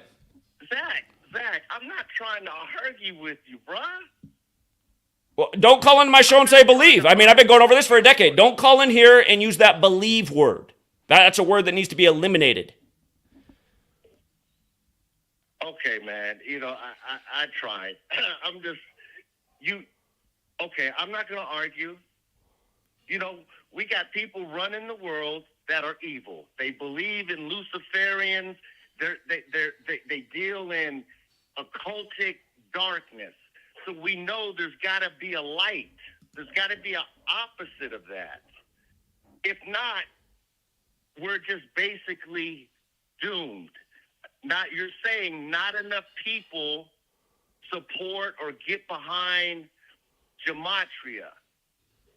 The rulers of this world, the Schwabs, the UN, the people, the things that Are you saying something that's interesting here? I mean, when have I not said it's about dark and evil and or, you know, dark and light and good and evil? I mean, I've made the same point a million times. So what point are we trying to get to?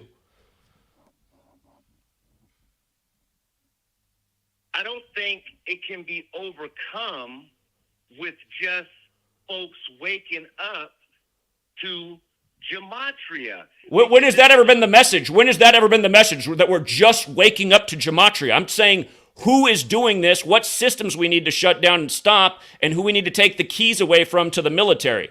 That's what it's always been about. When has my channel ever been just understand Gematria? I haven't heard you say one thing that makes any sense. I'm just thinking I'm talking to some fucking moron or troll.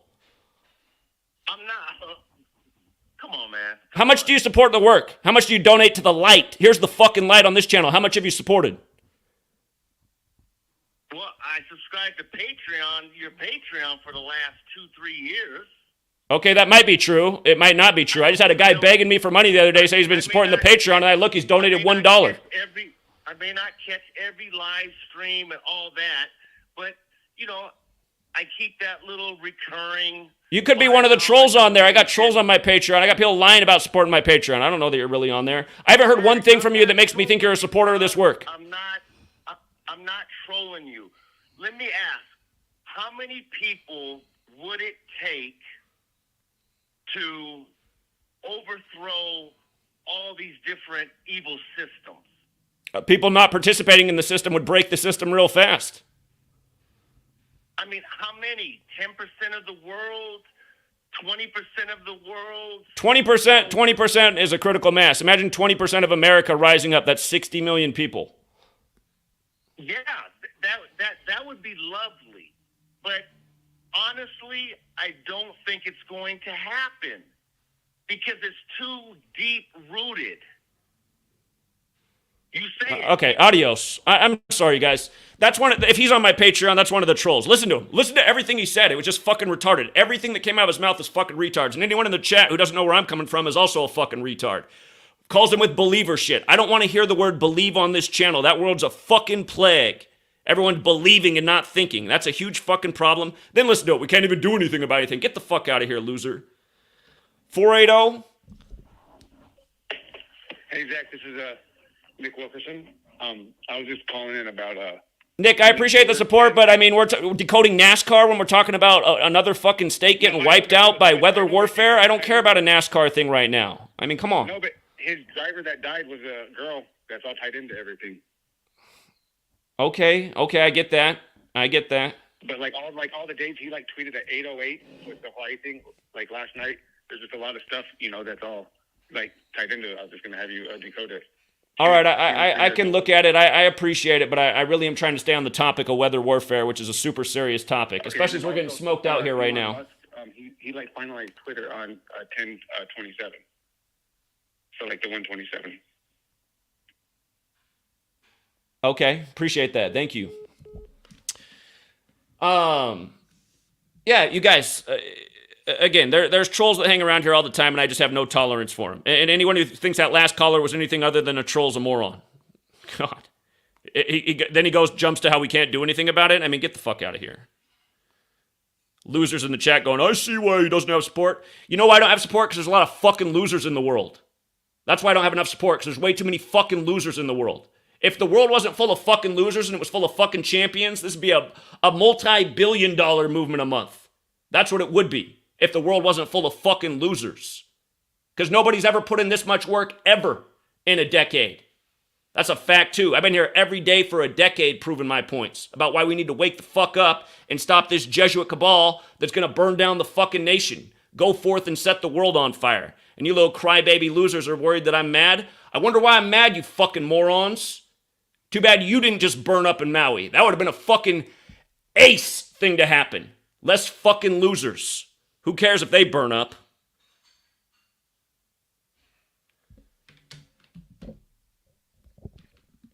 Yeah, and look at your name, my name. Fuck you, troll. Look at this guy. Last comment, blocked. Okay. 301. Hey, Zach, how you doing? Yeah, what's up? All right, real quick for you, just to add to your 127 list. When you were breaking down the Moana the other day, you said that there was like 56, or like there was a number structure of like how many Disney movies were released.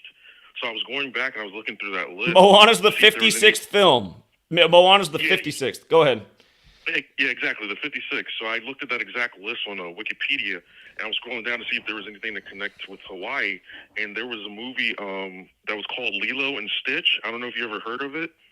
I've heard of Lilo and Stitch. I've heard of that before. Okay, you heard of it. It turns out that was the 42nd movie that they released. And when you type in Lilo and Stitch, it comes out to 127 and 62. And then get this, the direct sequel came out in 8/26/2003, the next year. And that's the day, leaving 127 days left in the year. Is it related to Hawaii, Lilo and Stitch? Yep. It's about an alien that crash lands in the islands of Hawaii, and a little girl meets him. Okay, again, for people who are new here, we're watching out for the date August 26th. It's been a fateful day in history. It's also the day leaving 127 days left in the year. Again, Polynesia equals 127, and again, that factors in with Maui, the fire god of Polynesia, and The Rock being Polynesian and playing the King of Hawaii and everything else we've been talking about. So yeah, 8/26 could be another fateful day for the weather warfare disaster. Well, yeah, I was hoping if you seen the post I made recently. Long story short, there's a fighter. His name's Max Holloway. He fights for UFC, and he has a fight coming up exactly on that date, 8/26. They're fighting in Singapore. It's called UFC Singapore, and like even when you put that in, that comes out to 62. He's from Honolulu, Hawaii, and he was born on Jay-Z's birthday. So like they share the same birthday, December 4th, right? So like the day of the fire in Maui, it was like 8/8. It was 247 days after his birthday. And, you know, that would make it the 248th day of his age. And we know human sacrifice is 248. And it was crazy because, like, they were interviewing him on TMZ, and TMZ actually sums the 127 reverse satanic. And like I said, he fights on 8/26, the day leaving 127. And, I mean, it's a whole thing. Like, even his name, Max Holloway, sums to, Holloway aligns with Hawaii when you write it out. It's like 3 out of the 4 base. It's crazy. And like Max sums to 38. We know Fire's 38. His record is actually 24/7, just like the day he was when the fires broke out in Maui. So I'm not saying that there's a potential that he might lose that upcoming fight, but like that whole 248 human sacrifice thing, and they're fighting on Singapore, which is an island itself. It's actually an island city-state, they call it, because it's like separated or sovereign from China. So it's exactly just like how Maui was. It's just weird, man. You got 8/26 and 8/8. It's just a lot of connections there. Yeah, great research. I'll look more into all that. So appreciate it. Thank you, buddy. Yeah, take care. All right. All right. Always good to see people using the knowledge and looking deeper. And let's go out to North Carolina. 252. Yeah, what's up, Zach? Real quick, this might not be nothing. I'm not even gonna go nowhere, go as far as I want with it. But there was 2 people that died that had an August 26th birthday this year, and that was both players connected to the Ravens, Ray Lewis' son and Alex Collins. They both had an August 26th birthday.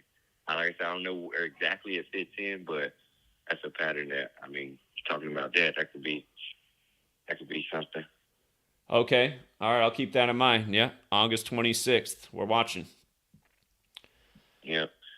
Well, yeah, that's all I had. And one more thing about the I mean, this all could have been foreshadowed, just with the heat and the Canada fires, heat going to the final. We were talking about that back then. Yeah, all the weather. Yeah, exactly. So. Yeah, like just obviously just the programming, them showing, just like I said, the heat, and then the Denver stadium catching fire. So yeah, I mean they do show this shit in all these subliminal sports shows, music, and all of this shit. This shit is definitely insane. But yeah, that's all I have. All right, appreciate the observation. Thank you.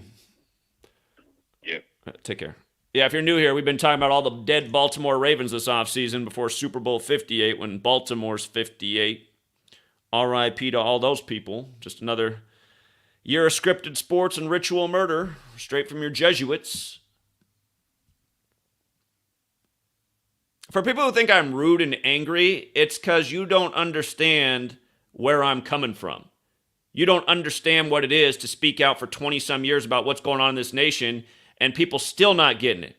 You know, and the majority of the masses still being like, oh, what are you talking about? Sounds like a conspiracy theory. All the people I'm talking about and that I'm yelling about, trust me, they deserve the blowtorch wins that will eventually come for them, as they're saying what just hit Maui. Blowtorch wins. Blowtorch, another 127.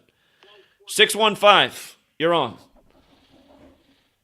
Hey, I got something to say to you that I see. By the way, hold on. Are you in Nashville? Nashville. I used to live in Nashville. I'm in Michigan. I got Nashville phone still. Were you there when the bomb went off, the Christmas blast? No, but I saw it and I'm familiar with it. Why? I just wondered if you were there when that happened. That was another huge ritual synced up with Disney and the world of corporations. But go ahead. Okay, so here's a theme going on from way back when the guy got killed there in Minnesota. I can't remember the man's name. It was a black man, and he's screaming, George Floyd? I can't breathe. George Floyd? Yep. Remember, I can't breathe, and then you call it the cootie virus, and people. Now hold on. Let's go back to another correct prediction. So what was funny is the longest Black Lives Matter protest in the nation after the George Floyd killing was in one of the whitest cities in America, Portland, Oregon, and we noticed that the start date of that protest, the 106th straight day, was going to be September 11th, 2020. And we said, circle September 11th, 2020 in Portland, Oregon, because they'll have a ritual because Black Lives Matter is 106 and Black Power is 106, and even the word black alone, when you run the alphabetic order in reverse, is 106, like 106 in Park on Black Entertainment Television. But sure enough, what happened on September 11th, 2020 in Portland? All the woods caught on fire, and Portland had devastating smoke, and they said it was like some of the worst air quality in the history of the world. And sure enough, I can't breathe also equals 106, so just think about the joke. On the 106th day of the Black Lives Matter protest, people couldn't breathe in Portland, literally. Okay, go ahead. Yeah, so I'm with you. This is kind of a sick joke. The man in Minnesota, I can't breathe. The cootie virus, people couldn't breathe. Now with all the smoke that's coming out of Canada down in the United States, it's hard to breathe. So that's kind of a sick joke they're playing on us. They're suffocating us. Yeah, exactly. And it's sick how they do it. It's just like how they synced up the burning of Hawaii with all these black entertainers. Obama, who's an entertainer. Some people might refer to him as president, but really the president's just an entertainer position at this point. Jay-Z, Kanye, everything else we talked about. Lupe Fiasco. So again, Black Lives Matter. I can't breathe. Your city's now black because it got burnt to the ground. It's all a big sick joke from the very racist Jesuits who were big into slavery historically, as Abraham Lincoln wrote about. So anyhow. Okay, I got one question for you. Why do they want to do this to us? Why can't they why do they always want to screw us? Why can't they just leave us alone? Isn't it obvious that they don't care about us, and every move they make gives them more power and control over us? I mean, that's why they do it. It's an agenda. Okay, that's probably a power and control. Okay, they're power hungry. All right, buddy. Well, I'll keep watching you. Yeah. Sure. All right, appreciate it. Yeah, but seriously, it's like, why do they need to keep doing it? I mean, don't they already have enough power and control? That's the thing about greedy psychopaths. There's never enough. There's never enough. Keep making movies about those Sackler family with the Oxycontin, right? They were already mega rich, houses of gold, but then they're like, you know what? We need another designer drug. Let's get everybody hooked on the Oxy. So there's never enough for the psychopaths. And then that's the other thing that's frustrating is just everybody, funneling all their money into all these corporate Illuminati companies like the Taco Bells in the world and whatnot, McDonald's. What's up, 360? 360, you're on. 360, you got to mute the video and just talk through the phone. 360, hello. Yes, I'm here. Yeah, what's going on? Yes. Just mute your video and talk through the phone. You're good. I totally agree with you, Zach. I mean, I'm 65. I'm half Jewish. I've been well versed from my father in Talmud, Kabbalah, Jewish mysticism. People don't get it. I mean, I talk to my friends about this, and they think I'm insane. And I go, can't you see? I mean, even if you don't believe in this, can't you see how it's all put together? Every move they make is against it. Just give me an example of something you tried to talk about recently with you, and then they treated you like you were insane. I just want to hear it for my own sanity. Well, like just yesterday, I was talking to a woman friend of mine. I was going, you don't understand. I mean, look at the way all the numbers match up on the Hawaiian fire. All of a sudden, all the celebrities' places are fine. They're all accumulating land. There's no water. They're basically blocked on Front Street. All the cars in the road are basically burnt to the ground with trees next to them.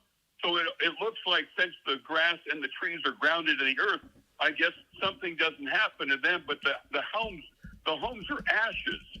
There's not even any charred framing left.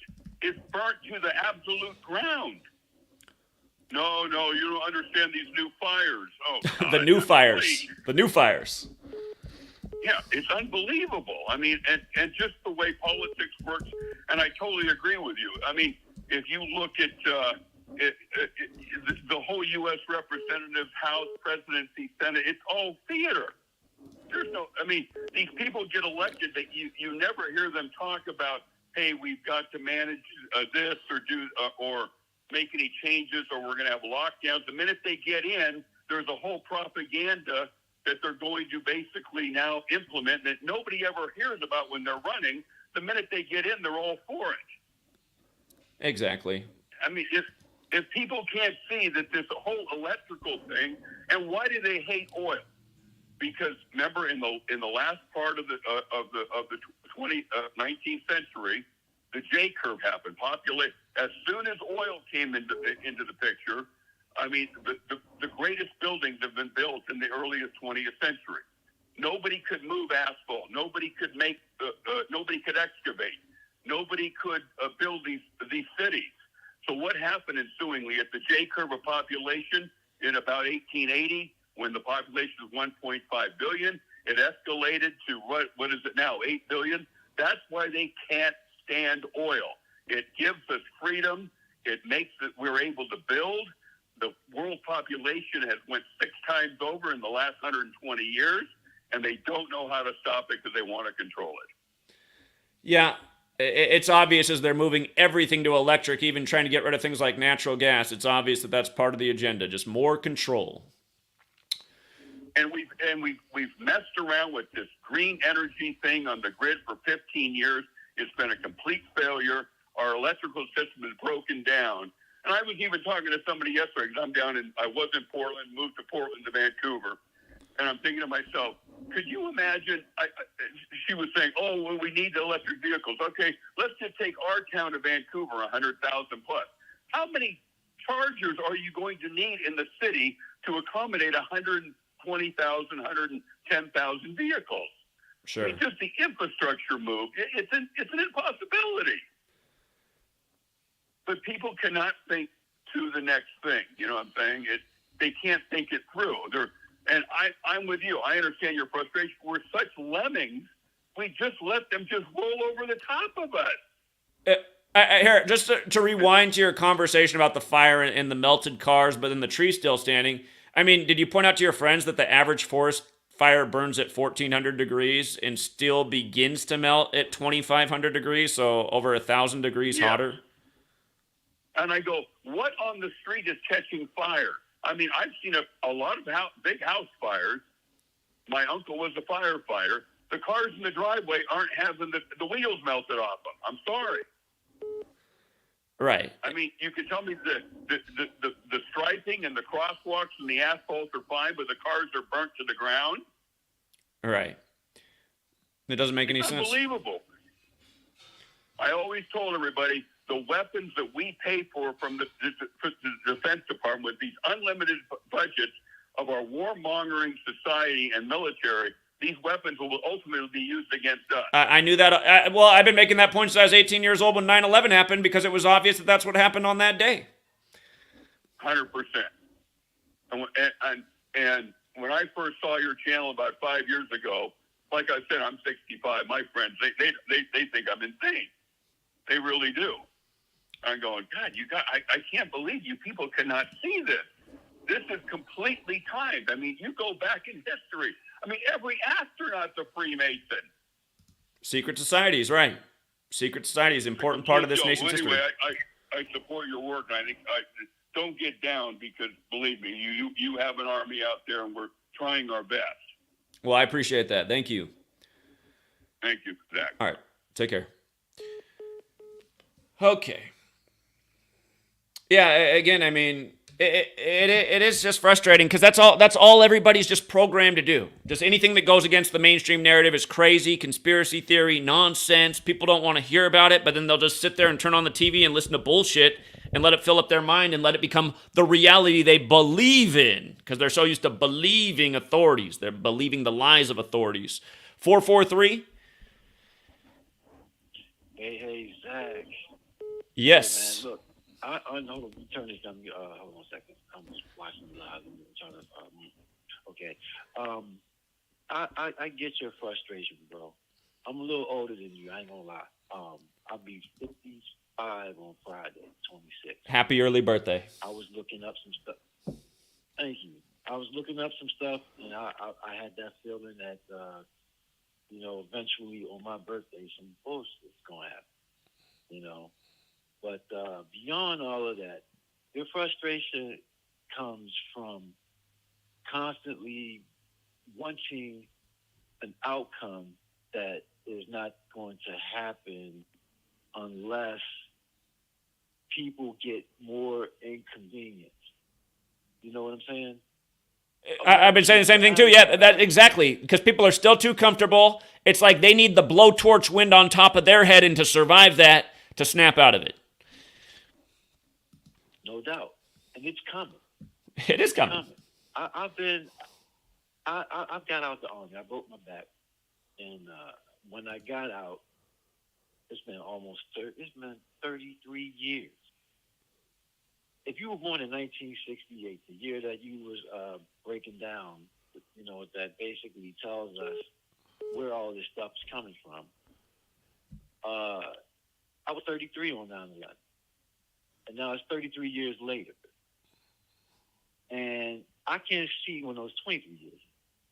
But anyway, I can see that there's a big catastrophe coming. They're showing it to us. And they're telling us who's doing it. I was just on this guy's channel. He was showing it clear as day from the satellite. The direct energy weapons used. And when I go around and I tell people this, and I share your videos, and I don't hear back from people. We're supposed to have a family get-together sometime in September. I'm not going. You know why I'm not going? Because I'm not going there to flip burgers and have a good time. It's too critical right now to be having a good time. We need to be out here doing some stuff, talking about it, spreading this knowledge, putting pressure on these people that are doing these things to us. Now, they're in a hurry because they want to get their agenda met, so, they can go ahead on and depopulate the real way they want to depopulate. But I'm more concerned about 2030, 7 years from now, because they're at a really good pace right now. And I think they're going to drop a nuke. They're going to do something. They got everything set up. They got the bio set up. They got the army set up. They got the cash going down set up. They got, people heads in the clouds all set up. They got the music set up. They have the fact that people are afraid to lose what they don't have. They got everything. They got everything set up. And so what people are going to have to do is when we start going through the suffering, we're going to have to make our mind up that we're going to have to remove these people, physically remove these people, and that's what's not being said. And I hate that I'm saying that, but I'm not saying it to the fact that I'm calling on that. But what I'm saying is, people are going to realize that that's the only way we get out of this. We can't spiritually get out of this. No. I believe in the Most High, and believing in Him, I'm saying to myself, okay, why should He come down and save us? What have we done? If the people are allowing the evil people to just do these things to us, what worthiness do we have for Him to come down there and pull us up and save us from whatever fate that we're going to have? You know what I'm saying?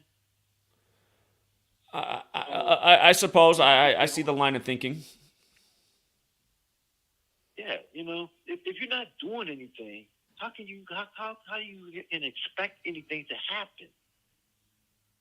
I see people on these channels all the time. They walk right up to it, but they don't say it. And why don't they say it? Because they don't want to lose their YouTube channel. They don't want to do this. They don't want that. Look, man, this is the time of you're only going to have a minute to do in this life what you need to do. What you've been doing for these past 10 plus years, and I've been with you the whole time. You might not know it, but I've been with you the whole time, brother. I've called you, I've talked to you, all that. But look, your time is a flash in the pan right now compared to, the time of that we've all been here, the total time that humanity's been here. But what you've done by yourself is so powerful. If more people were looking at it and came to the conclusion I just came to and just explained to you, we could have these people outdone in 6 months, bro. That's what I'm saying. That's the way I see it too. That people call in and say there's nothing that can be done. Bullshit. There's so many of us. If we woke up and united and networked and took down this cabal, it could happen. They weren't always here. Yeah, you can't be afraid to lay it down. You know what I'm saying? You can't be afraid because you're going to go anywhere. Stand up for something, man. That's what I got, bro. Hey, man, keep doing what you're doing, bro. Don't be discouraged. I tell you this every time. Don't be discouraged, man. What you're doing is beyond. I think you're a legend, man. You're going to be a living or passed away legend. Your name is going to resonate long after you're gone as the guy that people went to and woke up a nation and a world. Well, I like that optimism, and with regards to what you just said though about being gone, you guys. I mean, it's real when people say tomorrow's not promised, especially this day and age. I could wake up tomorrow, it could be the blowtorch winds here. Shit, I didn't get out of bed by 6:30 a.m. when they went through Maui. I mean, how many people had a fun night the night before and were a little bit hungover and now look like Pompeii ash? It could be your town next. If you're in a big city, you're probably safer because they want to move everybody into the cities. But people who live in more rural communities, I mean, that's what's on the chopping block for Agenda 2030. So again, that's another reason why people should be doing something right now while you are alive and breathing and have a capable body and an opportunity. And like I said in 2013, the reason I've been going at this every day for a decade straight is I saw in 2012 how much censorship happened online because of the whole jab thing and all the parents they took off who told their story about what happened after the second MMR shot. And I said, oh no, what topic are they going to shut down next? What will we be able to speak about next? Now look, there's like at least 10 more topics you can't talk about online. So again, that's why you have to use your time right now to speak out, to do something. Otherwise, your last day on earth could be like the people in Maui, and you might, in that moment before you burn up, you might think like, shit, I should have done something else. I made all the excuses. Now look. So, anyway. Yep. You got one voice, one life. Most people haven't done anything worthy of any type of high spiritual praise or anything. Maybe they may have walked the old lady across the street or helped somebody take their groceries upstairs or something. and that's that. And they think they're a good person. No, it ain't like that.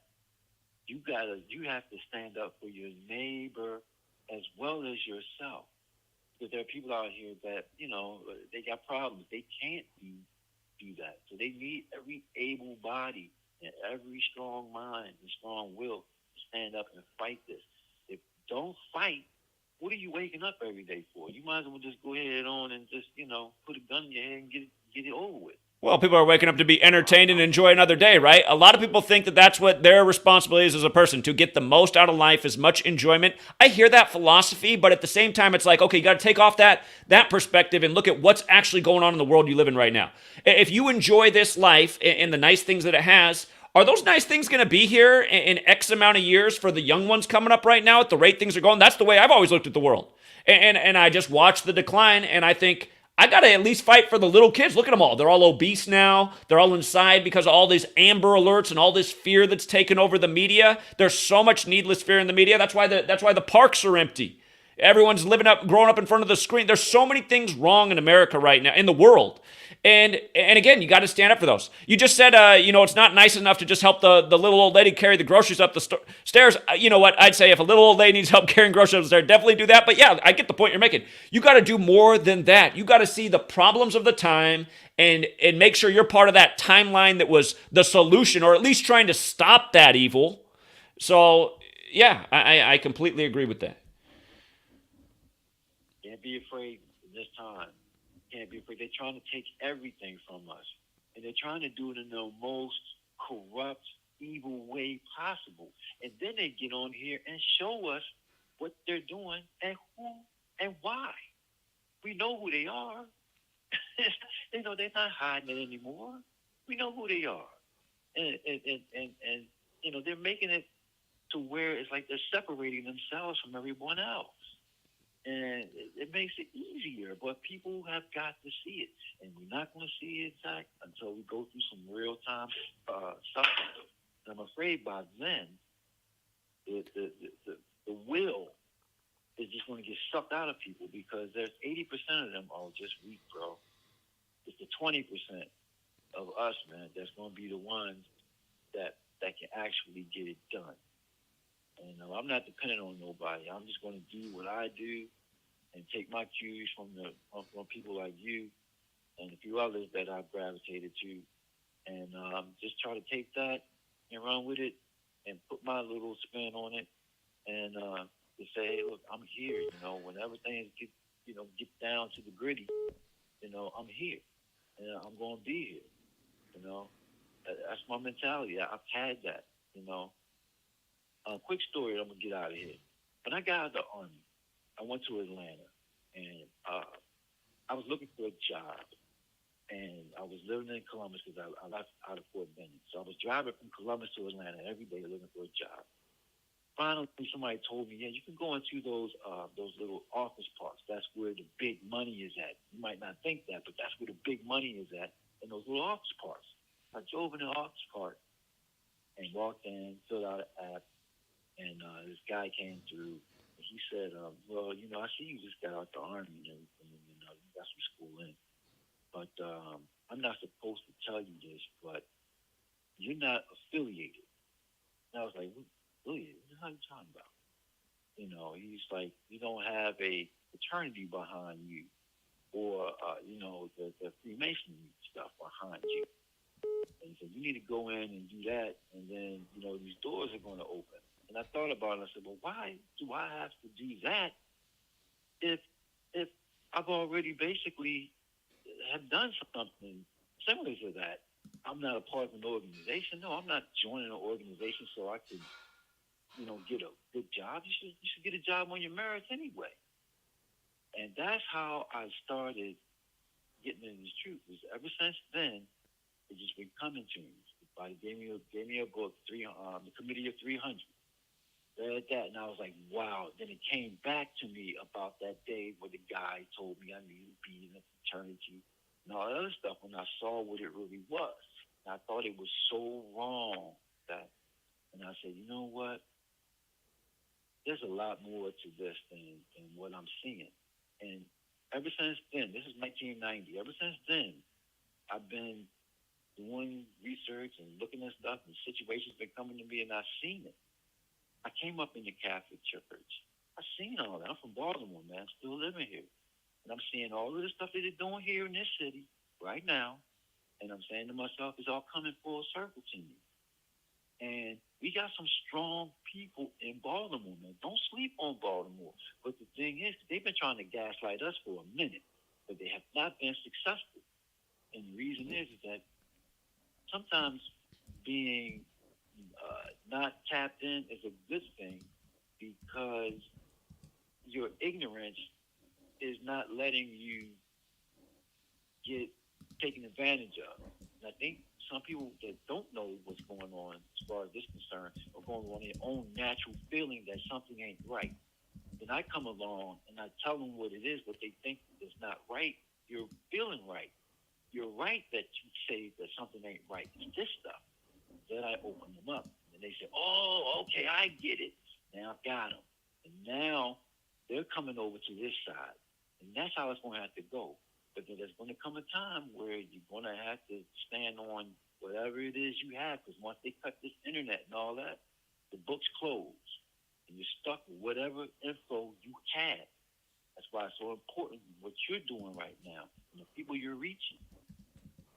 Don't get discouraged, man. I'm telling you, I could give you 1,000 lanes, bro, and where you're coming in at. You're touching bases and places that no one has gotten to, Zach.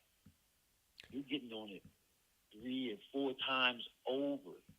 One person is telling somebody else it's coming the way that you can't see it. And that's probably another reason why you're getting a little upset.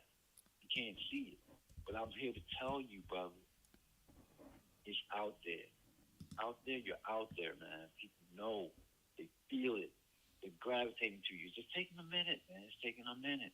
Anything that's worthy and good and righteous, man, it's going to take time. Remember, the quick stuff is the stuff that burn out fast. You know, you lasted all over 10 years, Zach. Come on, bro. You good, man. You good, bro. Trust me. Well, thank you. Man. Thank you. You're doing what you're doing. I appreciate that. All right? I appreciate your message. And again, happy early birthday. And thanks for being around all these years. I appreciate you, brother. I'm still going to be here. All right. Appreciate that too. All right. You have a good day. Thank you. Yeah. All right. Take care. All right. Okay. We got California. Let's see how California's doing. 562. Hey, Zach, Yes. you still live? I'm still live. Hey, Gematria ain't gonna pay the bills, bro. And also, there's a group in your Free to Find Truth. They talk about how you say all these things about the drug companies, but your lady gets a pass. All right. How does she get a pass? Okay, that was a troll. What a dumb call. Again, you guys, there's too many people like that in America. Let the blowtorch winds take them all. I mean, what a loser. Everything he said it was just false. I mean, literally, my knowledge has helped people go from homeless to reestablished off the streets. Because you can make money off this, too. That's the other side of the Gematria equation. What's up, 701? Hey, can you hear me? I can hear you loud and clear. Hey, you're the guy on TV right now, right? I'm on TV? What channel? You mean YouTube? Yeah. You mean sorry. YouTube? Okay. Yeah, I'm on YouTube. Yesterday, I saw on, I cannot remember the first part, but it's Before Authority. He cracked a movie, and supposedly to this movie, they are going to do something to Manhattan, 928, like bomb it. You know how they have to inform their people of what they're going to do. Military. Hold on. I'm a date person, so that's 17 days after the 9/11 anniversary. I'm just seeing what stands out to me about that date. Probably. It's the day leaving. Go ahead. But I'm listening. I saw that yesterday. I've never seen you before or heard you, but I saw you were live in. So, anyways, the military's been spraying us for over 50 years. And we're just now waking up to it, besides all the fluoride and all the other crap they've been doing to us. Because it's getting worse. That's why people are waking up, because it's getting more severe. Now, that guy, Richmond, I mean, he had 24 million. So in just a few days, people are waking up. But besides all that, this multi-headed beast is going to take a deadly wound. And we're seeing it. Where are we seeing it? So tell me where we're seeing it at. Where's the positive signs? It's written. It's written in the Bible? These guys down. Yeah. Okay. The multi-headed. There's two beasts. So we're dealing with this corruption, this multi-headed. With whenever he means that means government. Governmental. So multi-headed beast takes a deadly wound. But then the second beast comes in and fixes it. So we're close. Are you saying we're close to something positive happening? Definitely. Yeah, this is a positive thing. Yeah. People are waking up. Okay. But you know what's really big about the Maui thing, and I don't hear anybody talking about, is the kids. Supposedly these kids were sent home from school. So just so you're new here, I want to point something out. You're new here, right? So if you haven't woken up to what really goes on in the truth community, a lot of false information that's meant to pull on the heartstrings gets pulled. And just like you're saying, supposedly. Should we even regurgitate information that's supposedly if we don't know?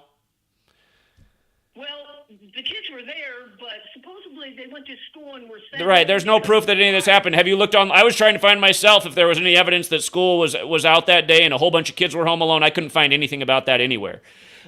So since you're new here, I just want to let you know something. Something I teach people is just turn off the other channels and just start paying attention to what I'm putting out on this channel, because I've been calling the future out dead on before it happens. And that's not because I'm some prophet or anything. It's because I figured out who runs the world, the society of Jesus, who wants everybody believing in their Bible fairy tales, and who uses the Bible as a playbook like a football coach as they execute the next tragedy, the next tragedy, the next tragedy. And I don't mean to dump water on your optimism. I like the optimism, but right now there's no sign that anything positive is about to happen. There's a lot of signs that it's going to get a lot worse and a lot darker than it's ever been, and that's what people need to wake up to if they want to stop it. Okay, Freedom Force, same guy who did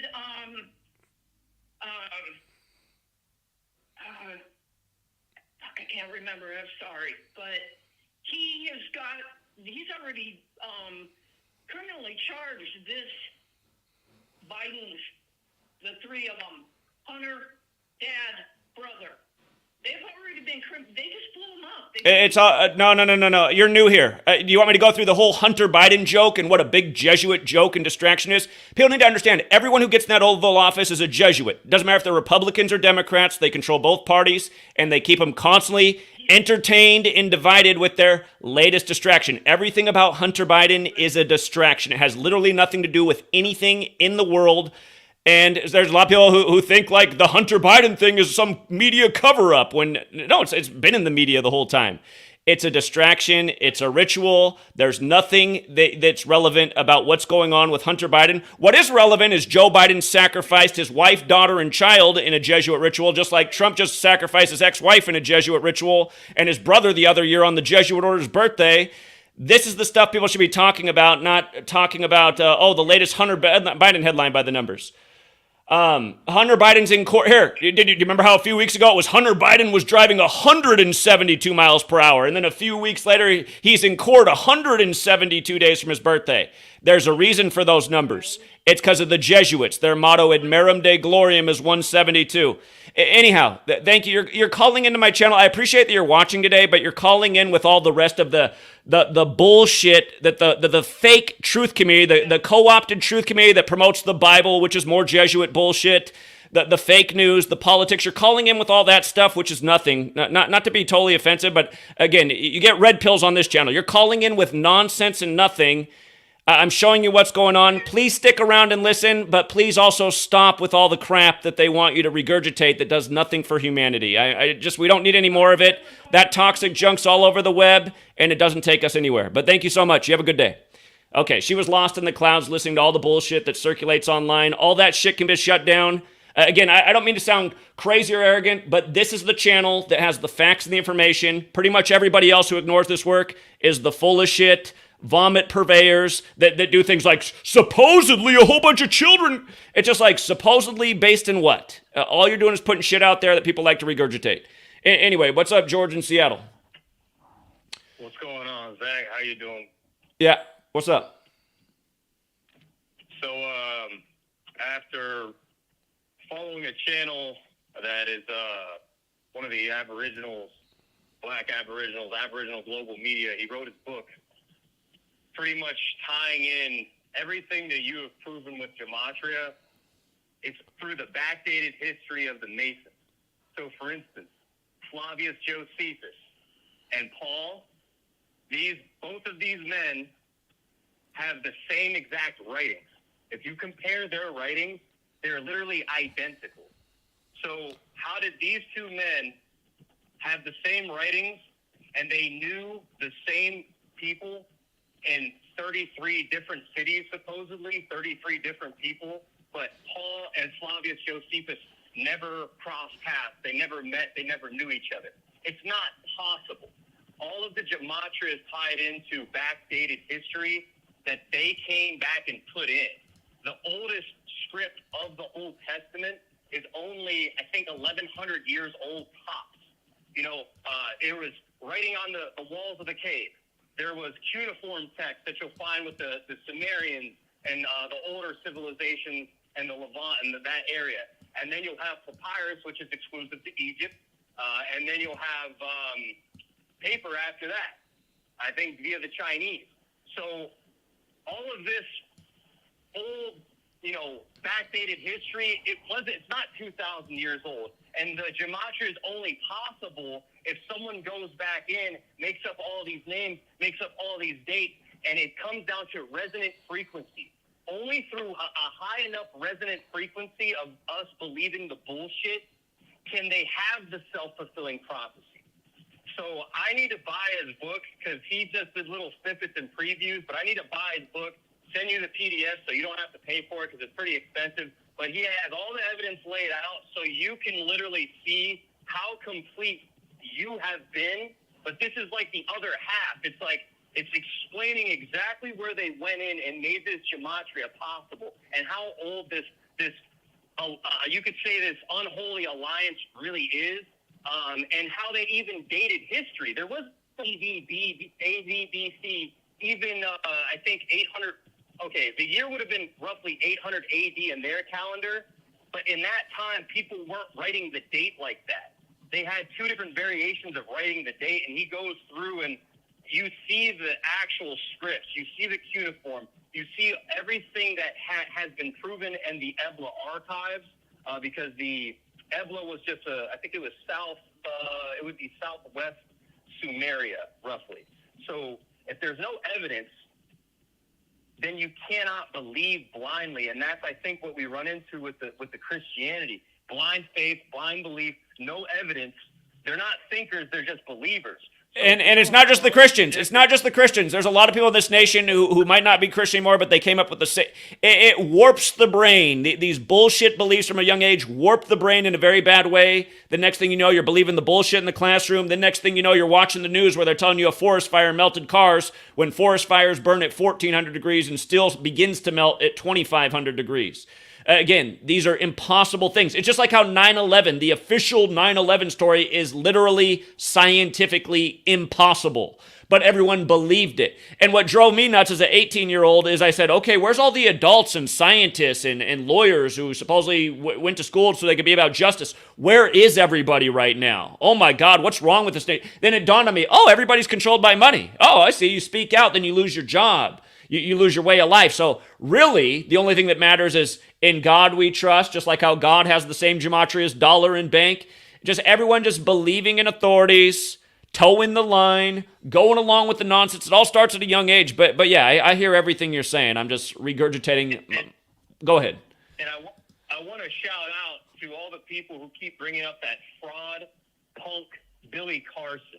Because Mr. Billy Carson tried to steal a star discovery from Dr. Ali Muhammad, the guy that I'm referring to, who wrote The Sorcerer's Guide to Manifestation. That's what he calls the Bible, because they are manifesting their will through their resonant frequency, through their gematria, through their rituals, and getting enough believers to be swayed through emotion, subjectivity, not objectivity and logic. You know, logic is the opposite of emotion. When emotion runs high, logic runs low. And these people have actually, and he shows you how the hormones have been manipulated. Through the foods, through the chemicals, they're manipulating our hormones. And once your hormones are manipulated, you're not thinking correctly.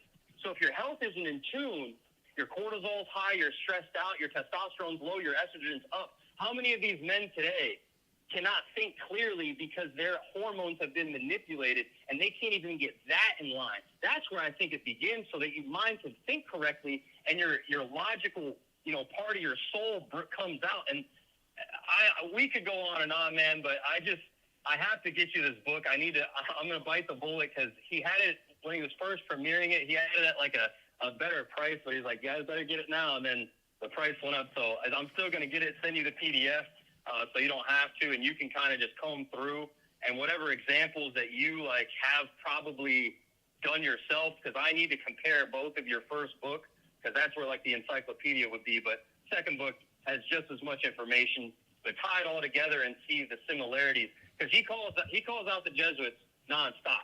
And he, you know, as a huge problem, you know, the proprietors of evil, you could say.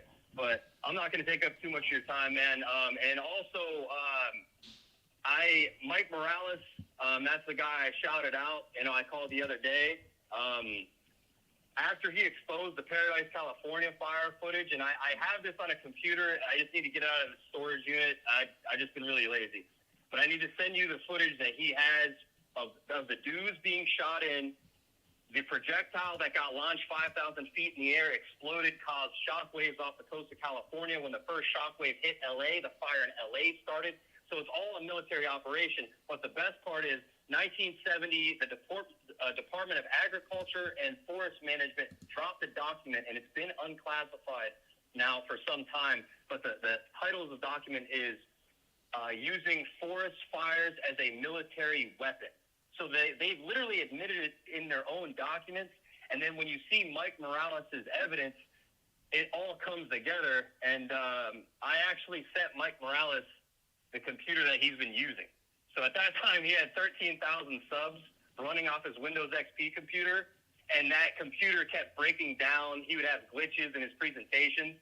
And I'm looking at this computer I just built, and I'm like looking at myself in the mirror, and I'm like, I'm so unworthy of this machine. It had like 32 gigs of RAM. It could run like 4 monitors, like Tank from the Matrix. So I sent it to Mike Morales, and that's how he got up to 119,000 subs. And then they fucking killed him in April, man. Like, it just broke my heart knowing that he had to be executed like Kerry Mullis. Kerry Mullis, who would have fucking blown the lid off of, I'm not going to say what happened in March of 2020, but he would have blown the lid off of that, because he was the one who invented PCR. He hated Anthony Fauci, said he was a fucking rat, said I've been personally invested in trying to debate Anthony Fauci. Said the Department of, he said the head of South Carolina University challenged Anthony to a debate in front of me, in front of the student body, and he would never debate me. He runs from me like a coward. So when he was the one who could have debunked it, and then they executed him before that started, Mike Morales would have been the guy that would have blown the lid off the Canada fires and this Maui horse shit. And you would have seen like a more scientific presentation from someone who has a lot of experience using open source satellites, where meteorology departments of certain universities would allow him to log on. You and I can use the same satellites, but this guy was really good. He would have ex-employees of HARP who would get on there, and a lot of other guys who flew in the Air Force related to this sort of stuff, and they were just letting you know, hey, like, if we don't change this planet might not come back. Like, our atmosphere might not ever recover. Like, we are destroying it, and it is irreversible at this point. So this is dire, situations. And if we don't, okay, here's the only thing I can understand is it doesn't matter what you quote unquote believe in. If you can't see that they're fucking with the weather, you are retarded. And all the things that happen to you because of the nature in which you like kill yourself, the shit that you buy. Here, let's go over a list of ways to see if you're actually a short bus rider. What you just said is true. How about if you went out and got a jab from Pfizer/GlaxoSmithKline, the two most sued companies in the history of the world for wrongful death and injury that just happened to merge right before the obviously bullshit pandemic that was simulated? That's how you're a short bus rider. You didn't see through 9/11? Definitely a short bus rider, because you just had to be brain dead. You still vote in U.S. federal elections. Definitely a short bus rider. You're calling into my show talking about religion? Major short bus rider. That's the problem, you guys, is how dumb people are. And again, I understand it's because we've been chemically dumbed down and lied to, but you know what? I had to go through all the same obstacles. So what's your excuse? Anyway, go ahead. Yeah, and another thing is, if you buy into the anti-Israel sentiments coming from the supposed Christians, like No Less News, the guys that, go to Israel on a little trip after they talk a bunch of shit and nothing happens to them, who meet with Steve. Let's not forget when Adam Greenstein got back from Israel, the first thing he did was attack my work. So I think we know what orders he got. Exactly. So there's so many different agents online, even in that quote unquote, that the space that Kevin Samuels was a part of. All these guys online, they can't get women in real life. I hate to say it that way, but it kind of seems like they're just mad because they struck out or something along those lines. Now, there might be certain things with the divorce court and family law. I know that is one-sided. You hear a lot of these stories, but let's just, call it out there. They are they're going into these spaces, and you're seeing a lot of the quote-unquote mass events. I'm not going to finish those words, but, where they're wearing Vans, where the person who's involved is always wearing Vans, and the shoes got slipped up down in Tennessee. Those type of events, they're now using these quote-unquote incels in these spaces. And believe it or not, I went to a channel's chat, and I saw one of these guys was live who's like popular, and I went through like these names, and I just started putting them into the Gematria calculator, and there are literally federal agents in the chats of these channels that are riling shit up, getting shit stirred up, and adding fuel to the fire of these guys' sentiment towards society. And it's like they're procuring the next event through these stages, whether it's their guys there pumping everything up and they already have a patsy ready to go to blame it on, whether it is, you can even use Gematria to see which channels are now under siege, just like Governor Whitmer, where there was out of the 14 agents, 12, or out of the 14 people who had a plot against her, 12 of them were federal agents. That's what they're doing. They're co-opting YouTube channels now, where they want the next person to be wearing a pair of Vans, if you know what I'm saying. It's getting that deep. And if we don't, if people's eyes don't start to pick up on Gematria specifically, they're never going to see it for what it really is. They're going to believe, and they will end up in a bad situation, as you keep describing, because they have so many ways in which they can fucking cook this egg. It's not even funny. Yeah, I hear it. All right, you brought up a lot of great points. Yeah, for people who don't know the name Kerry Mullis, you definitely got to look up who Kerry Mullis was. Again, he died right before the pandemic, and he explained in the 90s who Anthony Fauci was, a total fraud who will say anything for the right amount of money. And again, Kerry Mullis did invent the PCR test, and he called out Anthony Fauci in the 90s for taking his PCR test and abusing the way it works, because he said if you abuse it, you can say anything to diagnose this or connect this. You can connect any doubt you want if you abuse the PCR test. And we know that's exactly what was done. And coincidentally, Kerry Mullis just happened to kicked the bucket by the numbers, synced up with the pandemic simulation, synced up with the pandemic. And that's the biggest omission from my book, Number Games, 9/11 to Coronavirus. I found out, I had to get that book written very quick when all this was going down. I had that out in the middle of 2020. And again, I nailed dead on when they would wind down the pandemic stuff. We had it all figured out as soon as it began, how long the first phase of the agenda would last. But I caught on to the Kerry Mullis thing literally 2 days after I put out the book, and then I was like, damn, that should have been in there. So anyhow, the next follow-up edition 2 that I do with that book, I'll definitely have a dedication to Kerry Mullis. Because everybody should know that name. So they don't understand the war that he had to go against Anthony Fauci throughout his career. The federal government gave Kerry Mullis money to prove that HIV was the precursor to AIDS, and every time he kept trying to go back to the source, he could never find contact. Well, here. Instead of going down that road where they might take us down for medical misinformation, here's the point Kerry Mullis made. He was saying that all of these people were creating this new HIV/AIDS thing as a money-making scheme, and he explained what's going on. He's saying they're going into Africa where people are literally, their only drinking water source is water with shit and feces floating all over in it, and they're drinking that water, and they're getting sick naturally from that.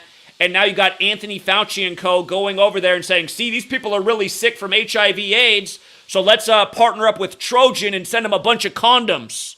So a whole bunch of money-making schemes.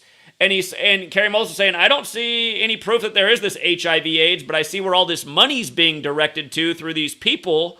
And meanwhile, all that African village needs is clean drinking water. So, you guys can go back and listen to Kerry Mullis. He laid it all out in the 90s. And you go back and listen to that HIV/AIDS thing, it has a lot of parallels with what happened with COVID. So, remember they put out all the symptoms for COVID, and they were all the same symptoms you've heard your whole life for cold and flu. And actually, go back to 1968 when coronavirus was coined. You know what coronavirus was coined as in 1968? Seasonal flu. So, anyway. And then the 98% drop in cold and flu cases while COVID. Exactly. That isn't that right? There were no flu cases once COVID came through. Let's not even talk about it anymore. They're going to take us down for medical misinformation, even though it's all facts. But exactly, that's why you're a short bus rider if you're not catching on. I mean, you got to be a special kind of fucking stupid. I still remember, what's his name? It was Lester Holt. Lester Holt, NBC Tonight. Tonight, flu cases down 99%, COVID way up. I was like, oh my fucking God, man. The fact that they can even report this shit on TV and people don't see it, it just speaks to how dumb the populace is. So, great call. Appreciate it, man. Thank you. I want to share one last term that you can use in the future. So when someone brings out the statistics, whether they're manipulated or they're true, and they don't pay attention to the manipulation or the validity behind the ones that are true and accurate, you got to call them a stat cell. That's the new term I've seen going around for people to just pull out numbers out of their ass, and they don't know how to understand or interpret what's really going on with the numbers. So these stat cells are a problem, I tell you. But have a good one, Zach. I appreciate you letting me on and have the opportunity to speak. All right, appreciate it, man. Thank you. Yeah. You know what the amazing thing about how clever the Jesuits are? How they bring all the agendas together through one number. Through one number, you guys. Look at this. Look at how it all comes together through one number, and it all syncs with Agenda 21 and 2030. Again, the Jesuits are the Society of Jesus from Paris, France, founded by Ignatius Loyola, who died in 1556. You see, both words are 56. And again, like climate change, the Paris Accords, climate change is 56, natural disasters 56, coronavirus is 56, COVID vaccines 56. Other shit belongs on this list that I'm forgetting right now.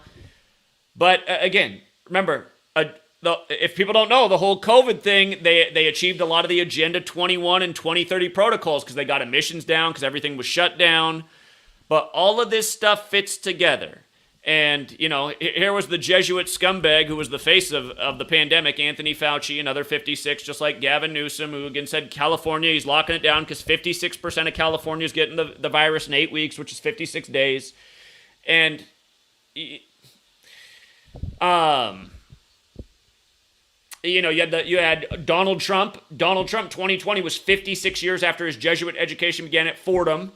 And Andrew Cuomo was the governor of New York who went to Fordham, the Jesuit school. He was the 56th governor of New York. Again, Jenny Durkin, little Jesuit. She was the 56th mayor of Seattle, first case in the world. Lori Lightfoot, little Jesuit. She was the 56th mayor of Chicago.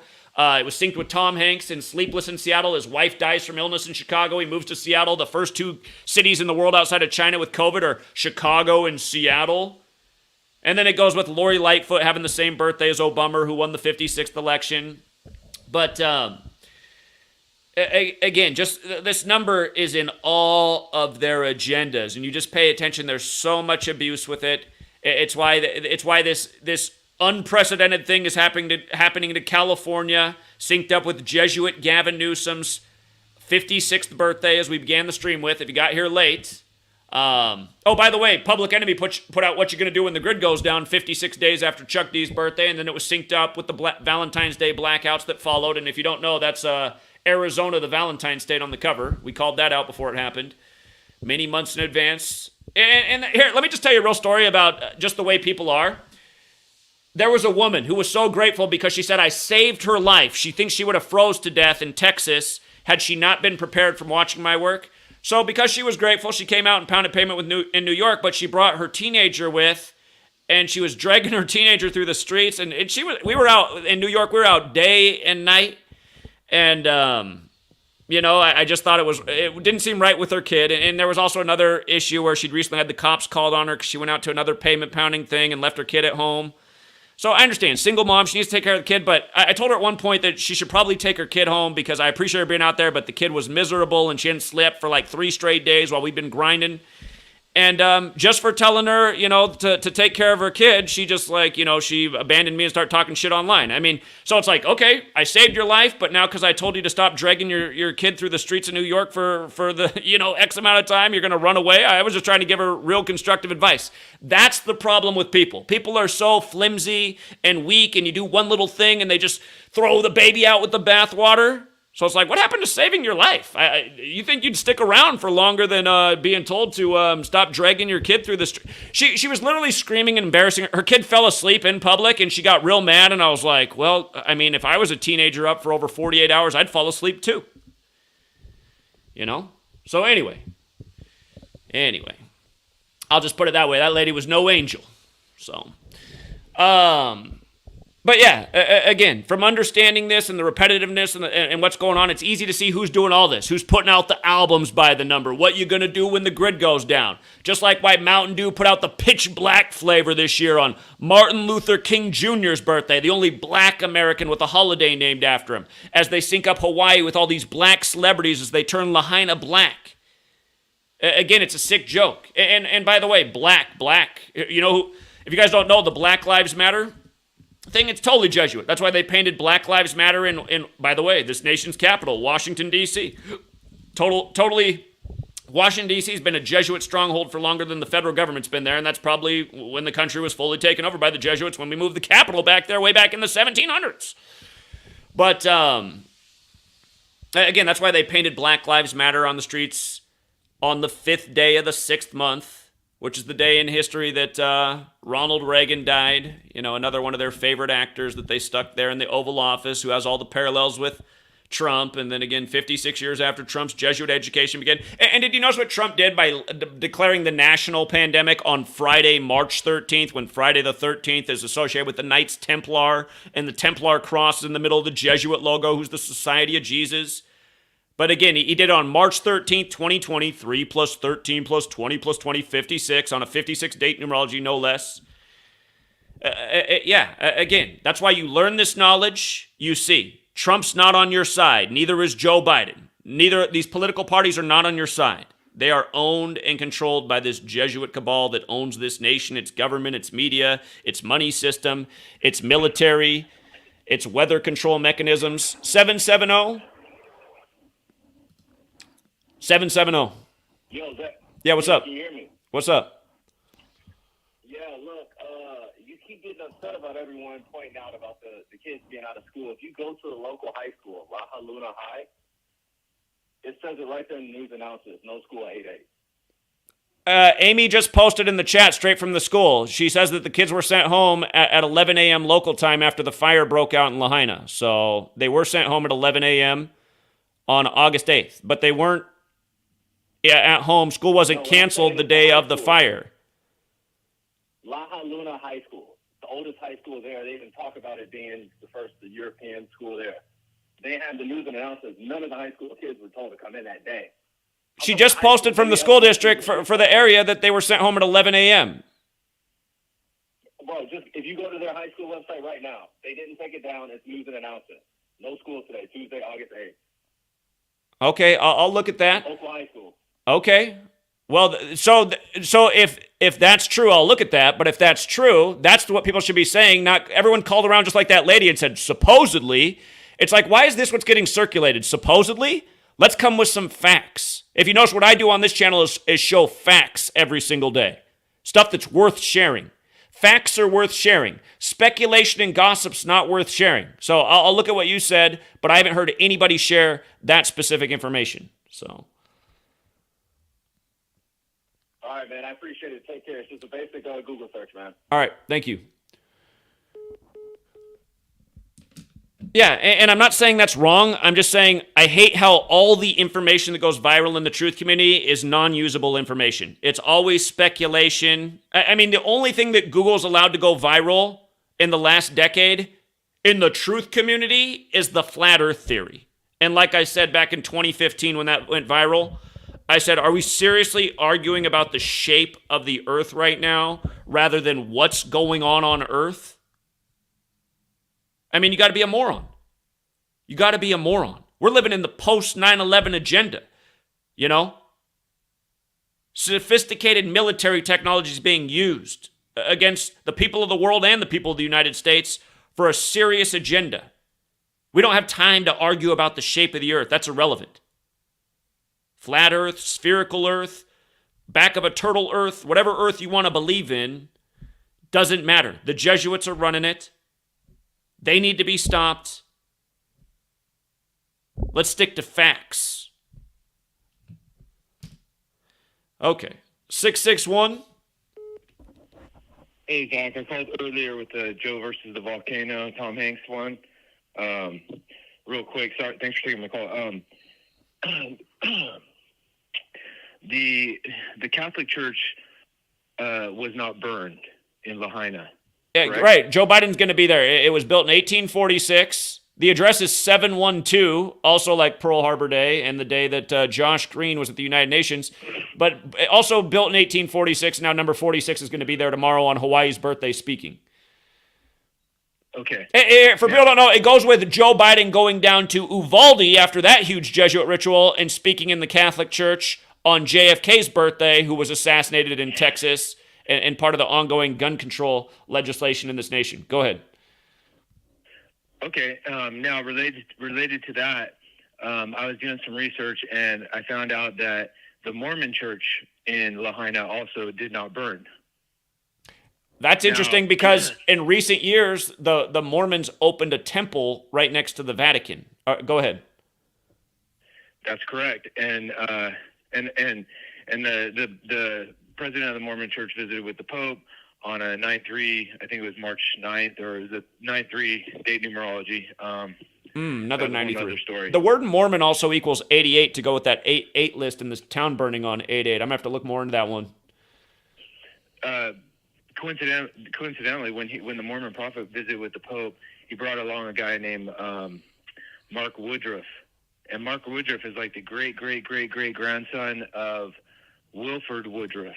Now, this man, Wilford Woodruff, was the fourth prophet or president of the Mormon Church, and he went to Bohemian Grove in like 1887 or something. And basically, the Mormon Church at that time was like super in debt, and it's theorized that he basically made a deal with those guys, with bankers at Bohemian Grove, to do whatever. I don't know. To follow the New World Order plan. I don't know. So anyways, that guy's great-great-great-grandson, who was nobody really in the church.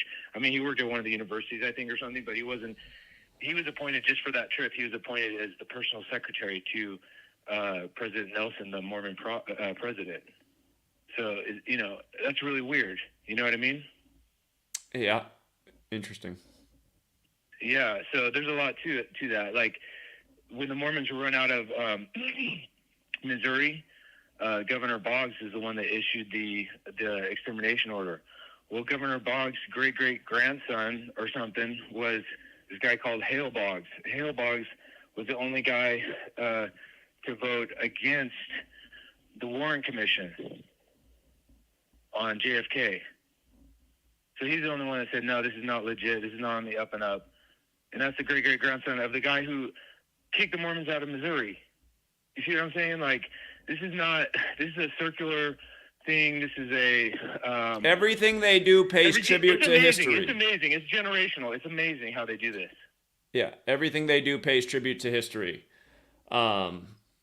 Again, we know that...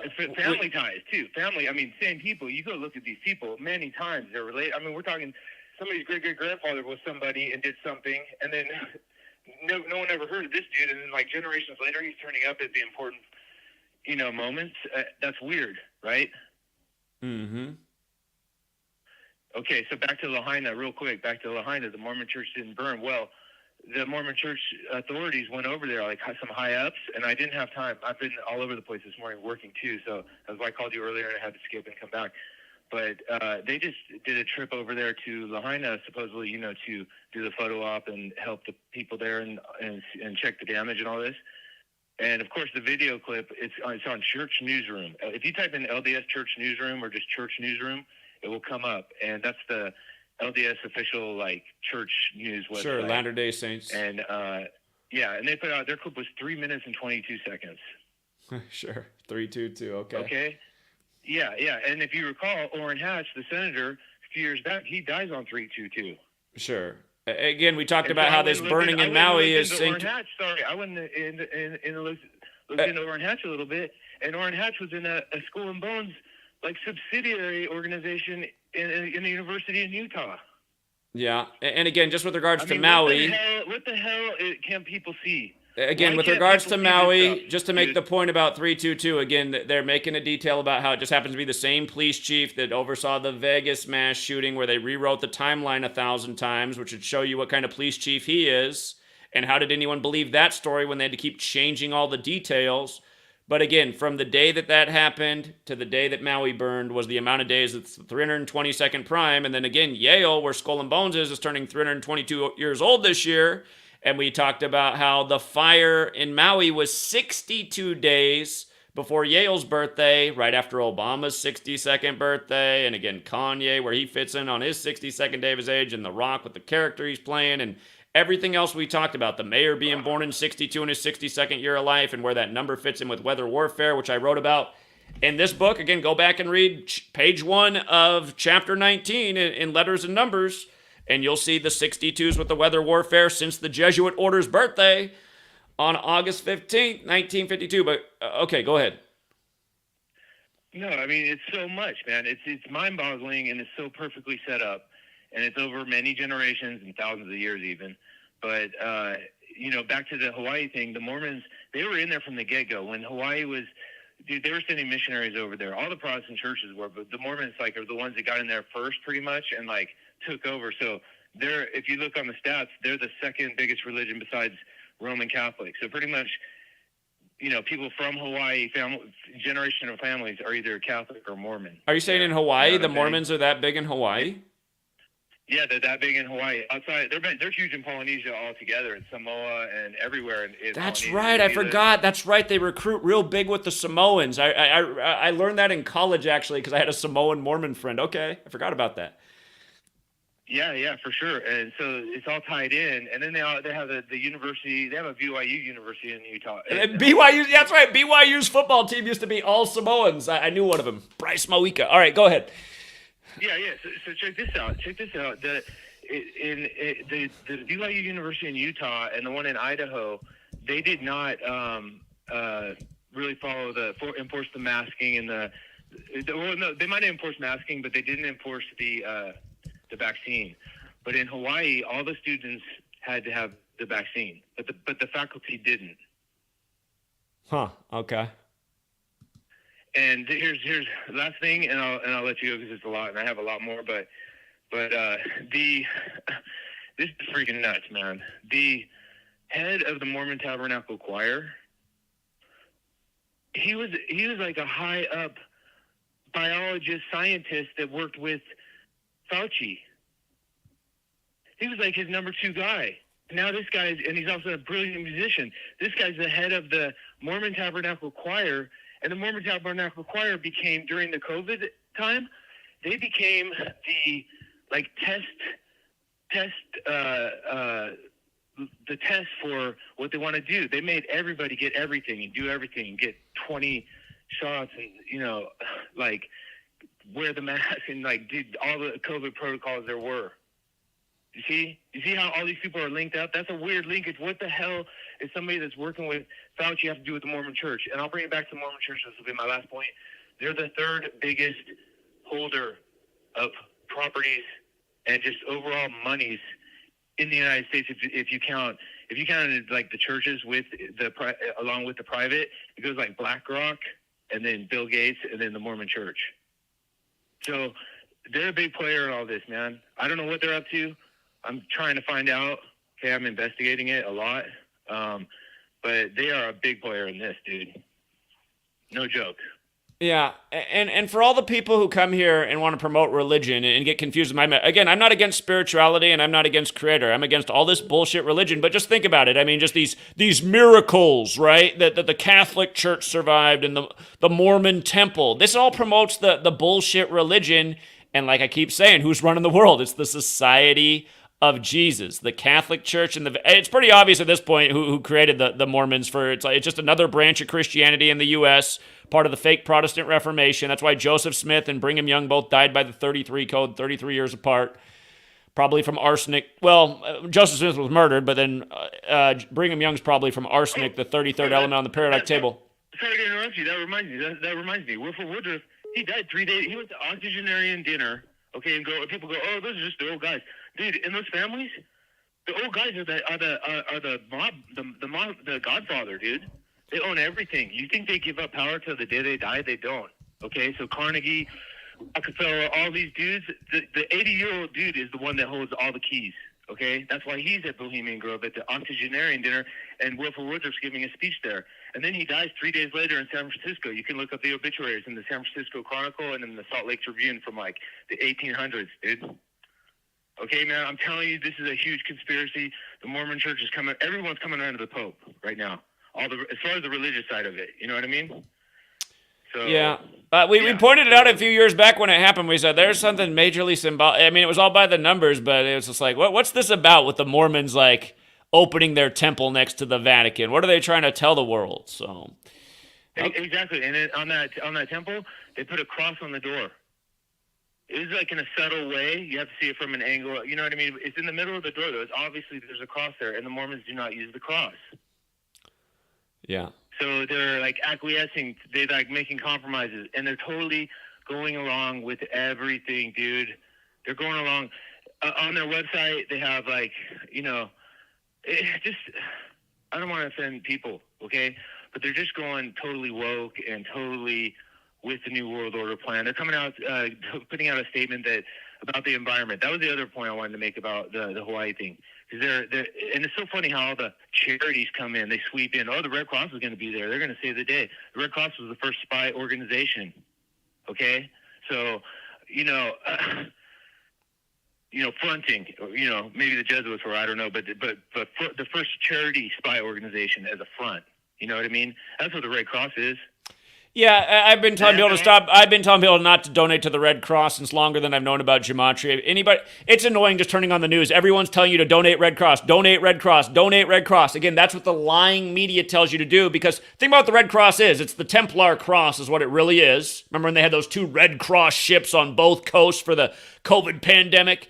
But again, all roads lead to Rome. If you read about the Red Cross, if you're out there, and see what percentage of a $100 bill makes it to the victims, you'll be blown away of how tiny of a percentage actually makes it to the cause and how much gets eaten up by the Red Cross bureaucracy. It's like if I said, here, send me $100 right now. I'm going to take the money to Maui to help them out.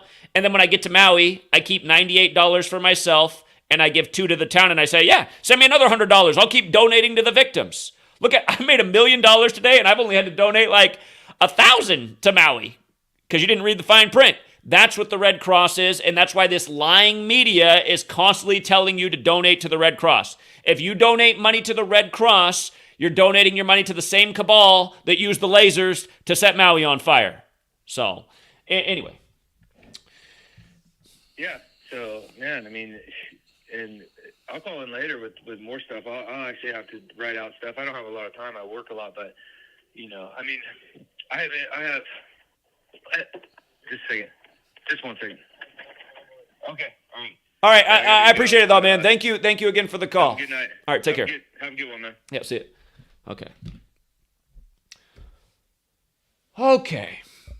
All right, True Seeker. This stream's getting long in the tooth. I'm going to go over again what I started the stream with.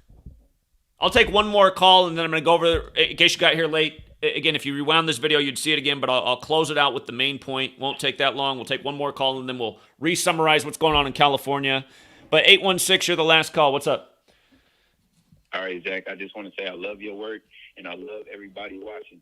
The only thing I want to say is the Holy Bible is the only one that tells about what we're in right now. All the other ones, it tells about perversions of Christianity, perversions, the Mormons, the Jehovah's Witnesses, is all being prophesied from a 2,000-year-old book.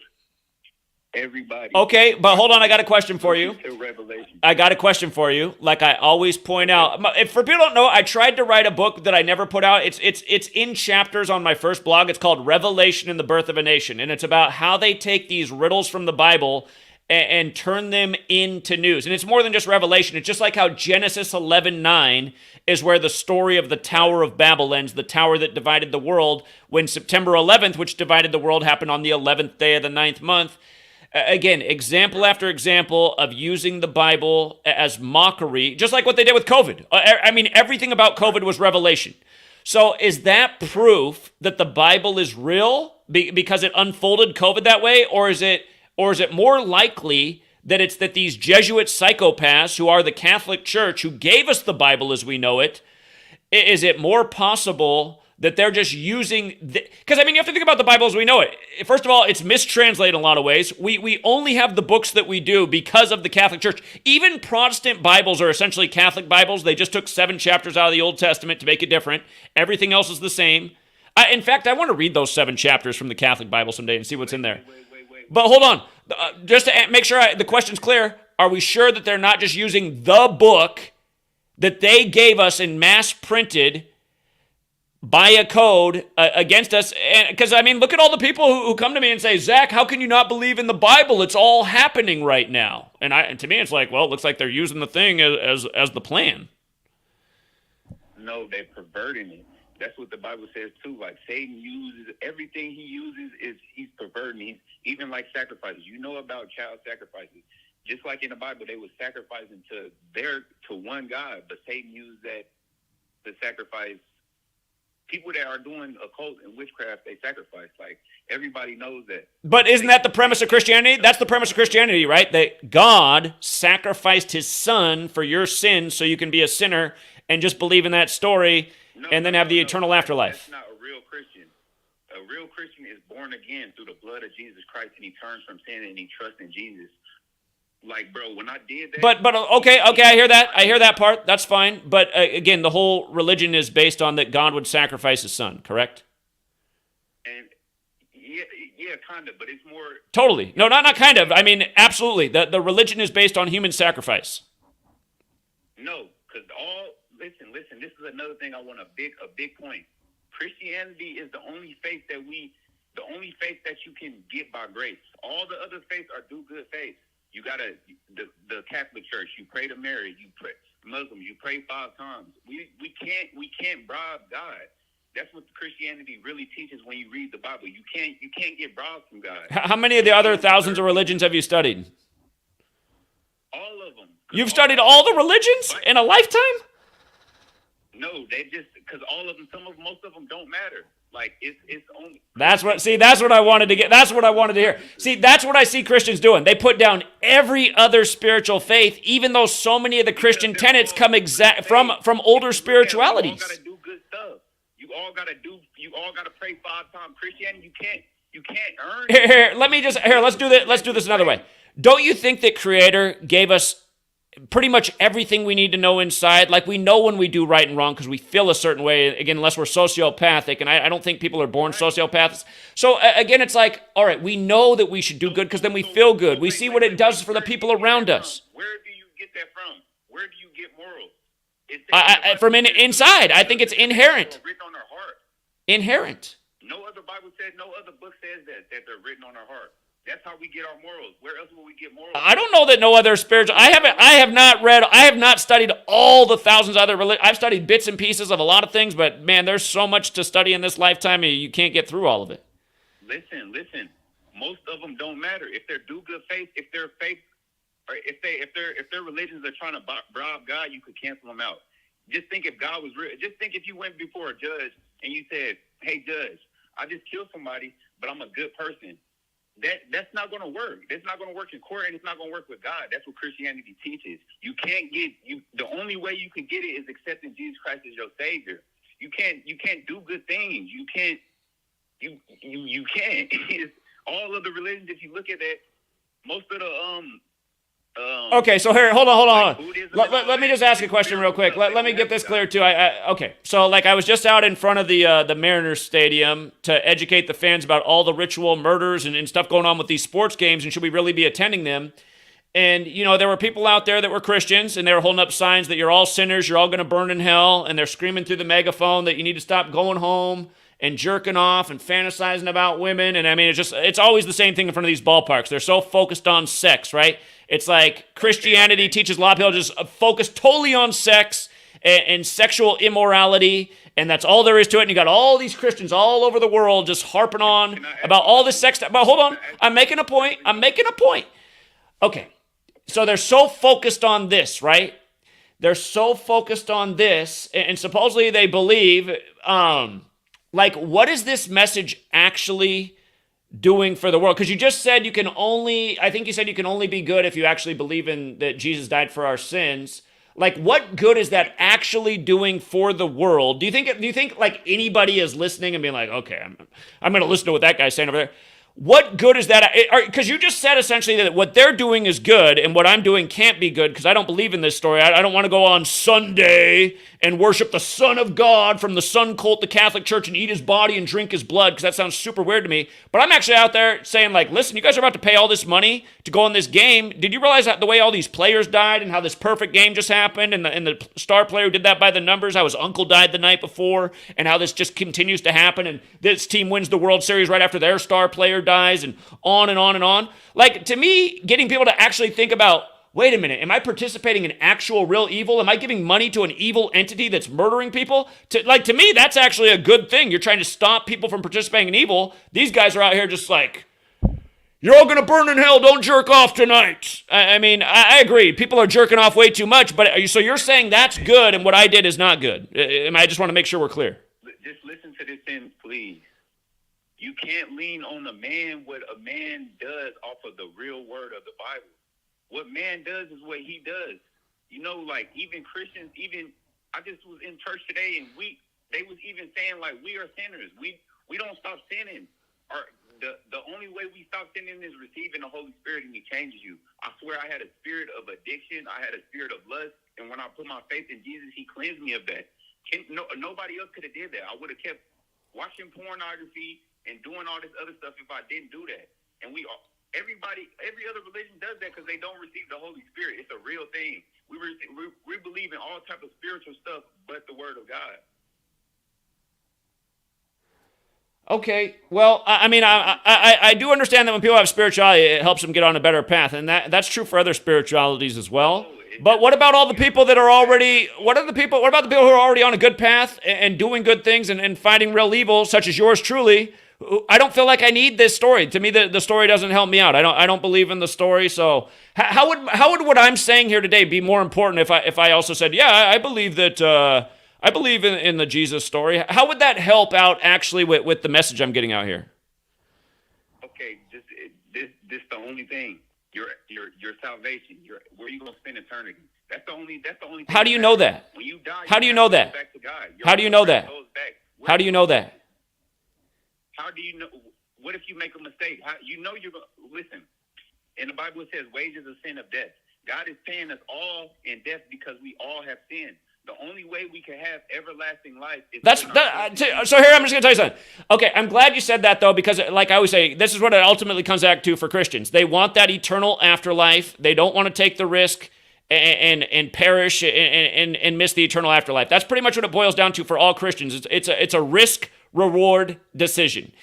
And again, I'm just saying I'm not subscribing to that because that's a fear-based way. That's a fear-based way of going about life. I'm going to believe in this because if not, I'm going to have this consequence. That's the way I see that. Listen. If you look at every other religion, it's no promise of everlasting life after you die. Christianity is the only one. And that's you know, I mean, that's just like how all these presidents who put their hand on the Bible when they get sworn in, they deliver all these big promises too that never happen. So I mean, just because somebody said something doesn't mean it's true. Do you think they're going to get punished for that? Do you think they just can do that and just it's all good? You think Hilary, when he killed all those people, when he died, he don't have to? I'm just making the point is authorities making big promises and saying believe in us because we're the authority, we know better. So. And they're doing that because people don't read the Bible themselves. What do you think about what I'm showing about the Society of Jesus being behind all this evil in the world? And how after 9/11 they synced it up with the Templar ritual with the new Crusades? I mean, man and Lucifer. God made everything good. Man decided to sin. It's the same thing now. Satan is using everybody to sin. It's the same thing. If we follow God's word, we wouldn't be. So here. All right, here. A lot of things are sin that we don't really know are sin, right? Like God gave us genitals, obviously. Creator gave us genitals, and Creator gave us sexual attraction. And again, but did Creator give us paper and pens and places to sign so that you have an official marriage with the state? And you have to pay for a fee to get married. And then if there's any problems, then you got more pens and paper and lawyers who tend to be of a certain religion that actually created the Bible. It's amazing how many of those lawyers are part of that religion that really created the Bible, because like those same people they'll say the New Testament's just a ripoff of us glued onto the back of our book, but if you know who I'm talking about. Again, Jesus was from Judea. He was actually one of them too. So really Christianity is just worshiping that religion that's the Old Testament. But again, I mean, have you thought about these things? Like, okay, so now we believe that sex is evil. Sex is an evil sin, even though it's given to us from Creator and it's inherent. But now we got to go through all these things that are man, like words and pages and paper, like books, and follow these rules that make a lot of money for men who say that they are inspired by God and they have the truth and this is a sin and you're a bad person. You better pay your indulgence. Oh my God, you had sex with that girl before you got married and paid us money? Well, you better pay this indulgence fine because that's the way it's been. So you really think that that's the way it is? You think that's God? Huh? Zach, do they ever say with God they're praising? Idolatry is a thing. Making up your own God is a thing. They don't just say... I agree that if you're in a relationship, you shouldn't be cheating. I'd say that's a sin. That's bad. That's dishonesty. That's hurting. If you do anything, here, that's the rule. If you do anything that really hurts somebody physically or emotionally, unless you're defending yourself, that's a sin. I'm not sure that sex outside of marriage, which is purported as a sin in Christianity, is really a sin. That seems like it's part of a system, a money-making system, a control system, which is exactly what religion and government are. Because again, I'll remind you, the Catholic Church was the government of Europe. Anyway, caller, I appreciate it. You can continue to believe in Jesus. I'll continue to show how the Society of Jesus rules the world with true sin and evil and dishonesty and keeps everybody in a state of believing authority. Don't make a mistake. I'm not making any mistakes. I don't think I'm making any mistakes. I don't think I'm making any mistakes. Appreciate it, man. Thank you. Okay. Again, all religious people are the same, and you just heard it there again. Ultimately, his belief is he wants the eternal afterlife. He wants the eternal afterlife, so he's going to believe in the story. Most people want to maintain their job, their place in school, their place in all the cultural norms, the word that starts with cult. By the way, cult's another 56 word. But, and that whole 56 thing actually comes from the Bible. Matthew 1 through 11, there's 56 male names used in Matthew 1 through 11. Of course, Jesus is 11, like Society of Jesus is 56. Some of the names are used multiple times. But yeah, again, I just, that went on too long. There's no point in arguing with religious people. They're all the same. They want the eternal afterlife. They want to believe. They haven't really thought things through. I don't think there's any religious person who's thought about it as much as I have. Otherwise, they'd be arriving where I am. Like I just said, I just made a perfect point about the state and pens and paper and making money off marriage and saying, oh, that's a sin unless you do this. Again, I mean, you can have a loving relationship and be together without a marriage, without the state being involved, without, lawyers just waiting for the breakup. Here, let me really explain to you how it is. So the Bible came from the Jews, okay? And this isn't supposed to be anti-Semitic, but the Bible's a Jewish thing, okay? That's why the oldest calendar in the world is Jewish. We're not on their calendar. We're on the Catholic calendar because it's the Catholic takeover. The Catholics said, oh, I see what the Jews are doing. We're going to one-up it. We got the New Testament for the new world and the new world order. It's going to be even bigger and better and even make us even more money. And again, that's where the alliance is with the Catholic-Jewish alliance is the Jesuits. The Society of Jesus is a Catholic-Jewish thing, which makes sense because Jesus is a Jew. He's from Judea. And again, I mean, just control the world with beliefs, keep them forever believing in authority, keep them illogical. They'll believe anything, no matter and you just heard it right there. He said that the evil ones are into sacrifice. It's like, well, wait a minute. Your whole religion's based on human sacrifice. It is. The whole Christian religion's based on human sacrifice. That's the premise of the religion. Sounds pretty evil.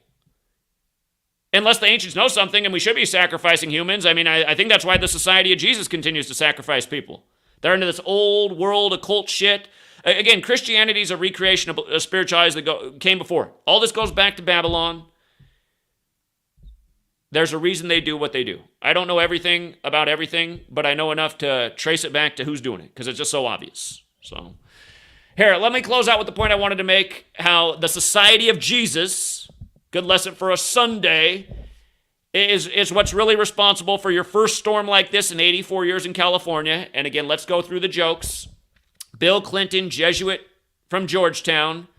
It was his birthday the day that Gavin Newsom, Jesuit from Santa Clara, Jesuit Gavin Newsom declared the Hurricane Hilary emergency on Bill Clinton's 77th birthday when weather warfare was banned in 77. And here we are almost 50 years later, and still most Americans think weather warfare is a conspiracy theory and loony and tinfoil hat and insane, even though it was admitted to in Vietnam. It was admitted to by the Royal Air Force in 1952. It's probably older than that since it was admitted to in 52.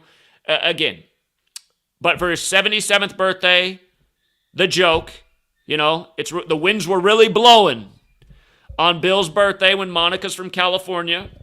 But the state of emergency was also declared 52 days before Gavin Newsom's birthday when, lo and behold, I've been having this book forever about weather warfare in 52 and Jesuits. Forever. Seems like forever now. But 52 days before his birthday, Gavin Newsom, Hurricane, California, Flood, Earth, Enlil, that's the Babylonian god of floods, Devil, Pope, it's all 52. In reverse, it's 83 flood, like it ends in the Bible in Genesis 8:3, like how they use the Bible as a playbook. See, my whole thing about, the Satanists are taking the Bible and reversing it, that's possible, okay? I'm not going to totally throw it out.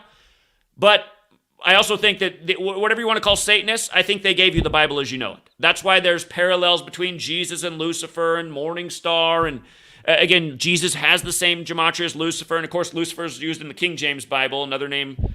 Well, and there's even a distinction with Satan. And that's why it's so muddy and all these different translations and ideas. And anyway, the point is, this is the weather warfare number that we've been talking about for years. Here it is again. We've been saying it's the Jesuits. You just had it in Maui. Now it's in California. California's going to be getting flooded on Hawaii's birthday. Again, Bill Clinton wrote the letter apologizing for the American takeover of Hawaii, synced with the Moana film, which is synced with the burning of Maui. Maui, the 50th state. Again, the week of hip-hop's 50th birthday, it happened with the Obama connection and the 808 drum machine and the 808 area code, which was made that in Hawaii on 8/8, the day it burns. But anyway, Clinton factors in with Hawaii too. Now the Hurricane Hilary, again in California on Hawaii's birthday. Hawaii and California also have the connection through the rock. Anyway, first storm in California in 84 years. Jesuit 84, United States of America 84. The flooding begins in California on Sunday, the 84th day of the week, the Catholic day of the week. Exactly 84 days before the leader of the Jesuits' birthday, Arturo Sosa, the Superior General, a title that's also 84. And we're in the time of the first Jesuit Pope, Pope Francis, who has 84 birth numerology. Again, diplomatic relations with the Vatican and federal government of the U.S. since 84. Anthony Fauci, the Jesuit head of NIH since 84. George Orwell's 84, member of the Fabian Society established in 1884, which is a Jesuit offshoot. That's why he knew the future and how the people would be ruled over by it with... George Orwell wrote a book at the end of World War II about a future people ruled over by a tyrannical government that's always at war, that uses screens to control people, that's constantly changing information and stories. I mean, you see it all right now. Now we're online. We've moved away from paper and books. Now we're online where things can be digitally edited overnight. Within seconds, stuff can be taken down, disappeared from the record. You know, it used to be so easy to search on Google for JFK's speech about secret societies. Try finding it on Google or YouTube now. It can be done, but your search is going to take a long time. They've made it very difficult to find that speech. Why? Again, we've been shown all these big tech companies are completely Jesuit. And how do we know that? By following the patterns, the code, the same redundant shit. You know? So... Anyway. Yeah, I love how Mark Zuckerberg has the same birthday as Israel. Israel's born in 48. He's born in 84. They've done some nice evil rituals with Israel's birthdays in recent years. That's another thing. Israel's a giant Jesuit nation. State of Israel, 201, like the Jesuit order, like David Ben-Gurion, dead 201 days after the anniversary of its establishment. And if you're new here, you don't know about 201s, read my last book, Number Games. Again, you guys can support the digital versions of my book. They're instant downloads. They're right on my website, GematriaEffect.news. Letters and Numbers is this huge book right here, Chapter 19, Weather Warfare. Starts on August 15th, 52, the Jesuit order's birthday. And Number Games is the latest book that I put out in the middle of 2020, accurately forecasting why they'd wind down the COVID pandemic when the year of the tiger came around. How did we know that? More than a year in advance. Again, from understanding who's running the world, and just like how we've accurately forecasted many things. Again, this isn't a bullshit channel. This is a channel that's proven its points over and over, relentlessly, day after day for a decade straight. And why have I been here? Again, for all people who get mad about my attitude, it's my attitude and my chip on my shoulder that makes me do this every day. You know? Most people are way too soft, way too emasculated, have way too much estrogen flowing through their body. That's why they can't resonate with me. That's the new modern American man. He's more like a woman. No offense to all the good women, but there's not a lot of real men left. Real men would have fire in their veins. They'd be mad about what's going on. Sick of the lies and the destruction. You know? Losers coming into my channel. Look how mad he is. Isn't it worth being mad about that we're having to pay for weapons that are fucking with us, that are burning up cities, flooding cities, bombs are going off in cities? Yeah, look up the definition of ground zero. The point above or below ground where a nuclear, atomic, or hydrogen bomb explodes. They're calling Maui ground zero. They called 9/11 ground zero in Manhattan, where the Manhattan Project was. Ground zero equals 127, like buildings 1, 2, and 7 fell, like all the 127s in Maui. Added on more in this stream, thanks to a good caller. But yeah, one more time, thank you to the people who supported the work as well. Nicholas Wilkerson, I wasn't even that nice to you, Nick, but thank you for all your generosity. It's just, you know, you were tweeting us or messaging about something else that does matter, but it's like right now the focus is on weather warfare. Weather warfare is such a serious topic, and most people have their head in the clouds thinking this is some, totally mythical thing. It was literally banned at the United Nations in 1977, almost 50 years ago, and people think this is a joke. It's just sad how ignorant people are. We gotta get people out of this state of ignorance. Nicholas Wilkerson, thank you for your generosity and persistence. Thank you to Tia Patterson, who became a member. Thank you to Amy again. Amy said I need to look at more of her posts. Hold on. Amy's website is cracktheircode.org. Hold on. I'm going to take one more call just because it's from Houston that got wiped out by Harvey, which is something we also predicted before it happened, why it would happen on August 27th. But what's up, 281? Hey, what's going on, dude? Good work, as usual. What was I going to say here? You're very close to a very big breakthrough. All right? So that's why you have. Hey, hold on. I appreciate that, but I recognize the voice now. You said that you were done with me a long time ago, but welcome back. No, I did say you raked me over the coals over the Trump. You thought I was a Trumper, and I wasn't. Okay, all right. So that's where you made that. I'm not a Trumper. Okay, I'm not a Biden. I'm independent. Okay. So it's not that I'm done with you or anything like that. You do good work. Okay. And I understand your rancor, all right, even though I think it's a little bit misdirected, okay? But that's how you roll, okay? And I got no problem with that. But you're gonna make a big breakthrough very quickly here, very soon, all right? The weather warfare stuff, right on top. The top guy on YouTube for weather warfare is Jim Lee. He does Climate Viewer. Good stuff. And he's actually testified in front of Congress. So all that stuff's been documented. All that stuff is valid. All that stuff is true. Your Maui breakdown is a masterpiece, okay? And I tweeted your yesterday's version of that. I just want to give you kudos for that. Religion stuff, that's a subject for another day. That's too sensitive to go into. I'm not particularly religious myself. It's all corrupted. It's all taken over by the Jesuits, but that's a story for another day. I could give you some insight but that's not appropriate for right now. But just keep doing what you're doing, all right? Doing some good work.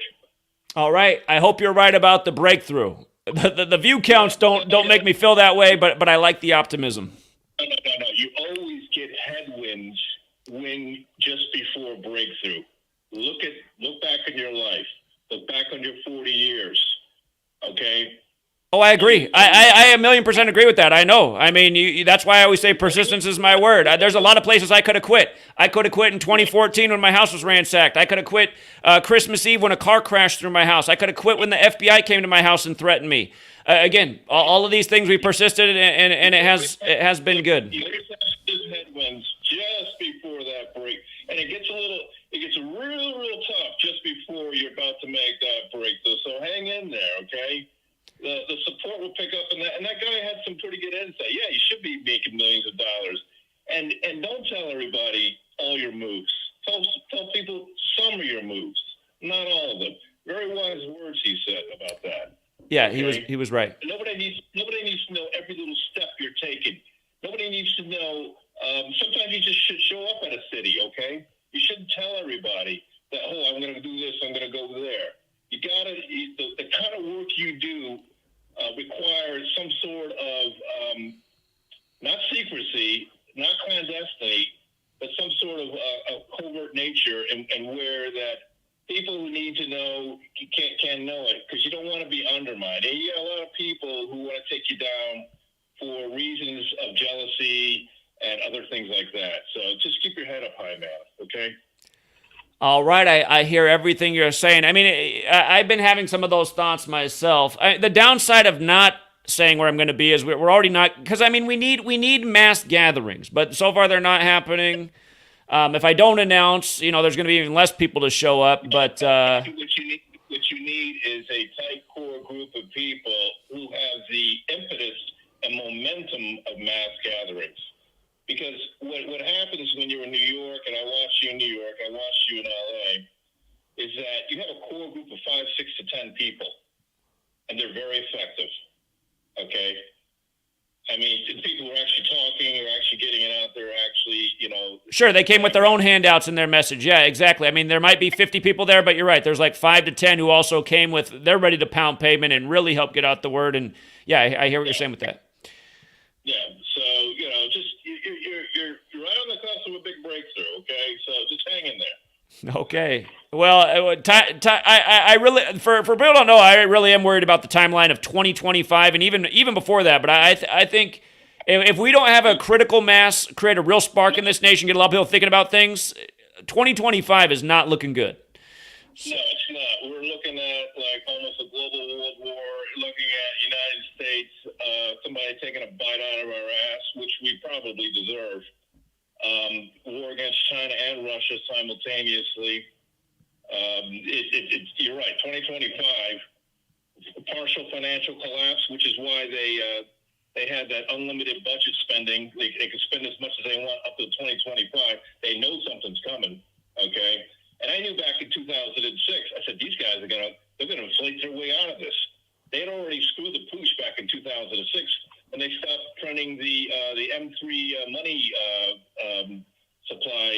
statistics out of the Federal Reserve. I said, these guys, which is the broadest measure of money supply, they do M2 and M1 now.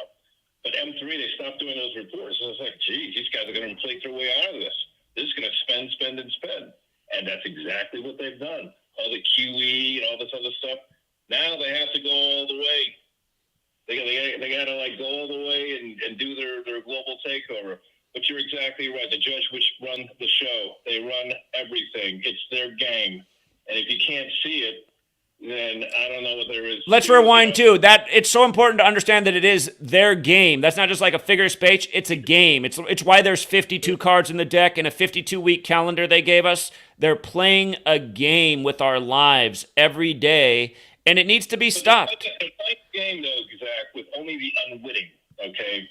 And you're witting, and so are some or most of your followers, okay? And that's what they're afraid of, okay?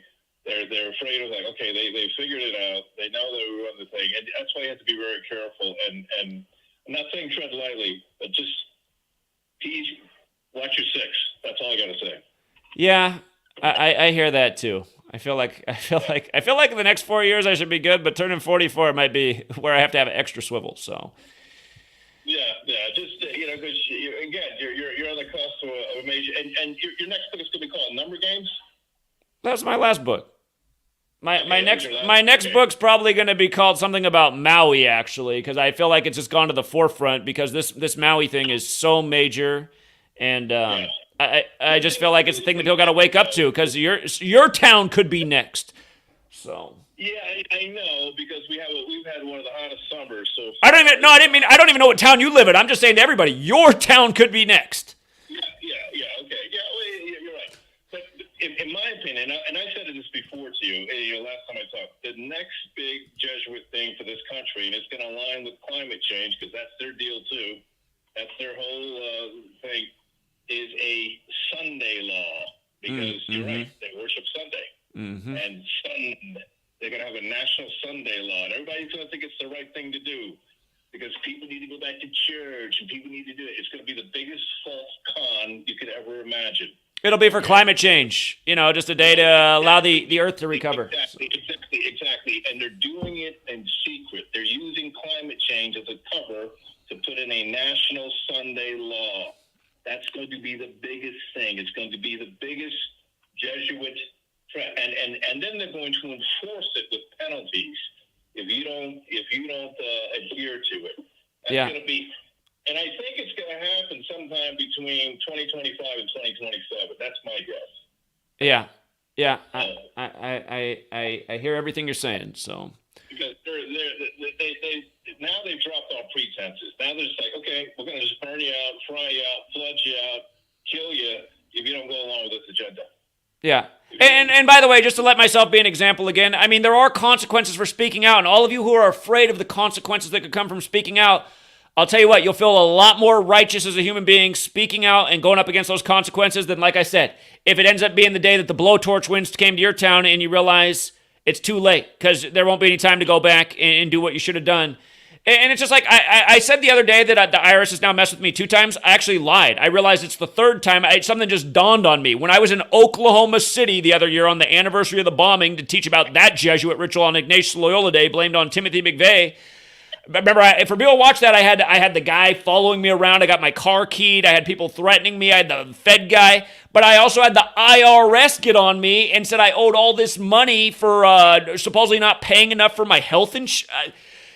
Anyway, so I forgot. I ended up having to pay. I forget what the total bill was. It was almost $5,000 the IRS came at me for. And so that also happened. And then ever since then, my financial support has gone down every single month. I haven't had 1 month where it went back up since April of 2022. It's gone down systematically every single month since that.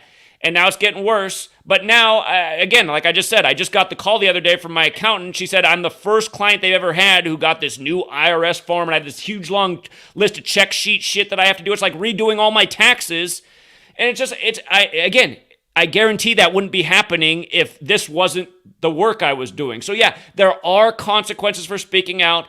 Don't let that deter you. I've had all kinds of shit happen to me. I will not stop speaking out until the day I die because, again, I would feel bad about myself if I did stop speaking out in light of what's going on. So Again, everybody needs to find their balls for all the men out there and for all the women, all your metaphorical balls, and do whatever you can in your power to help spread awareness. And if your family comes at you with it, you sound like some psychopath, again, just hit them with the facts. How am I crazy when weather warfare was banned by the United Nations in 1977? Have them look that up. Say, pull out your smartphone and look that up. If it was banned, doesn't that mean it was a thing? Oh, that should be a moment that might make them realize that you're not so crazy. Maybe they need to do a little bit more homework. Right, because you can't ban a non-thing. Right. And now this on Bill Clinton's 77th birthday, you don't see the joke? I see the joke. So, and again, right here, you guys, this Public Enemy album, Entertainment Predictive Programming, this album, What You Gonna Do When the Grid Goes Down? It just happened to come out on the anniversary of JFK's weather control speech and just happened to be perfectly synced. This came out 142 days before the 14/2 blackouts all across the nation the other year from crazy weather, from Portland to Houston to Atlanta and in between. But again, that cover is Arizona, the Valentine's Day state. And we predicted that that would be serious weather and blackouts on that day months before it happened from being aware of what's going on. So how are we crazy when we keep being right? All right. Appreciate it, caller. It's good to hear your voice. Thanks. Good to know you're out there. All right. Take care, man. All right. I got to get off, you guys.